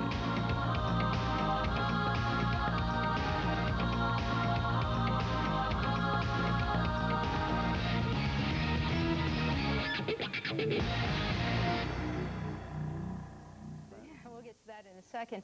Landing in Philadelphia on a high after coming on strong against the Oilers last night at the Gardens, Wendell Clark with 4 goals and an assist in a 7-3 win. It was a career best for Clark. Tonight the Leafs were taking on Philly, a team still without its best player, Eric Lindros. Now, Ron Hextall and the Flyers a game under 500 without Lindros. Hextall carrying the load and carrying Philly early in the game, robbing Mike Craig here with the save. The big goalie then makes a huge gaffe, then a great save. Watch the glove here. He's got a great save for Hextall. Flyers up 1-0 in the second. They get some insurance here. Watch the shot. Leclerc, he just zings it. He wires it over Felix Potvin. The score now 2-1. The Leafs just missed one, and then the end of the game. This was the highlight, I guess, or the low light, depending on how you look at it. Ron Hextall taking a beating against Felix Potvin. The Leafs go on to lose 3-1 to the Flyers. John Leclerc. It's exaggerated. Sometimes it isn't. Today in Edmonton, the Eskimos played it to their advantage and beyond against Winnipeg in their Western semi-final. Danny McManus using his arm and the snow as a weapon here. First quarter, McManus finding Jim Sandusky in the end zone from 11 yards out, and the route is on, folks. Few problems along the way. Eddie Brown fumbling the ball here on his way to a touchdown. The Bombers catch a break here, but then Henry Gizmo Williams, he catches a second win on this punt return. Going. He would get tripped up at about the 5-yard line. Eric Blunt would make the score 17-1. That combination would work again. Gizmo with a 70-yard punt return, and then this. Blunt scores to make it 24-1. Cody Ledbetter in for McManus. Makes no difference here. Sandusky on the receiving end of yet another touchdown, his third of the day, 54-7. Oh, the horror, the final. And if you're a Bombers fan, your ears are still burning. 68-7 for Edmonton. The Eskimos setting a single-team playoff record for scoring. Edmonton, 9 TDs were also a first. The Eskies meet Calgary next Sunday in the Western Final. And the Ticats and Alouettes didn't come close to matching Edmonton's offense today, but they matched up fairly well in their Eastern semi-final. Tracy Ham, last year's Grey Cup MVP, picking up right where he left off, and he takes off here. Ham still with the moves and the speed. The score, 14-4 in the third. Ham unloads the pass, and this is one he shouldn't have. He is picked off by Sam Rogers in the end zone. Now, Hamilton playing with grit. Anthony Cavillo finding his favorite target there, Matt Cody. See that pivot there? He would go in to score. 14-11 Montreal. Montreal puts it out of reach, though, and it's a hometown rookie, Eddie Montana, with the great catch. Not sure it was really intended for him. Anyhow, the Ticats lit up defensively. The Owls win their first playoff game in Montreal since '85 and will travel to Toronto next week. The Alouettes defeat the Ticats 22-11. Ticat quarterback Anthony Cavillo unable to get on track, tossing 4 interceptions before a crowd of about 20,000 at Olympic Stadium. The Owls will take on the Argos next Sunday at Skydome. After the loss, Winfield was Hamilton's all-time leader in touchdowns with 85. How was your weekend? Busy one. Yeah, I was going to say. But busy for a lot of athletes from this area, too. Yeah, I caught the football game. We'll get to that one. Yeah. Lots of close calls and few cigars for Windsor area athletes on the weekend, which is not necessarily a bad thing. Scott Scantlebury has the story of a painful afternoon. The Fratmen kicked off Saturday afternoon unbeaten in 10 games this season. But Saskatoon quickly proved to be better than anything they'd seen. The first play was a blur. The Hilltops' Rhett Lundgren, 95 yards for a touchdown. The Fratmen showed the nerves of a riverboat gambler. They scored their first points passing on 3rd and 1. But after that, the only breaks they got were bad ones. Jason Howell's our punter. And he was not able to punt. He was still playing linebacker with a broken foot. But we got to a situation where we didn't want to punt to them. We tried. I've never run so many punt fakes in my life in a game. The Hilltops eventually imposed their will on the Fratmen. The Western Canadian champs won the Canadian junior football title by an impressive 32 points. It's true there's no such thing as a good loss, especially when it's the final game of the year. It'll take the Fratmen some time to get over this one, but once they do, they'll see that rather than being the end of this season, it's the beginning of the next, because now they know what they're up against. But there's little consolation for players like Dave Lefebvre. He played Saturday with a broken wrist. It was his final game of junior football. Well, we do have a young team. Hopefully they'll work hard in the offseason, come back, and play hard next year. Thanks. I feel for the guys that are done right now. It's been a great season with them, and we love them all. And there's about 30 of us that are going to be back for another 2-3 years, so we're going to be back here for sure. We're going to be working harder and harder every year, and we'll be back next year, definitely. The Fratmen came close this year, but being close enough to watch another team celebrate the national championship makes it tough to wait till next year. Scott Scantlebury, CBC Sports, Oshawa.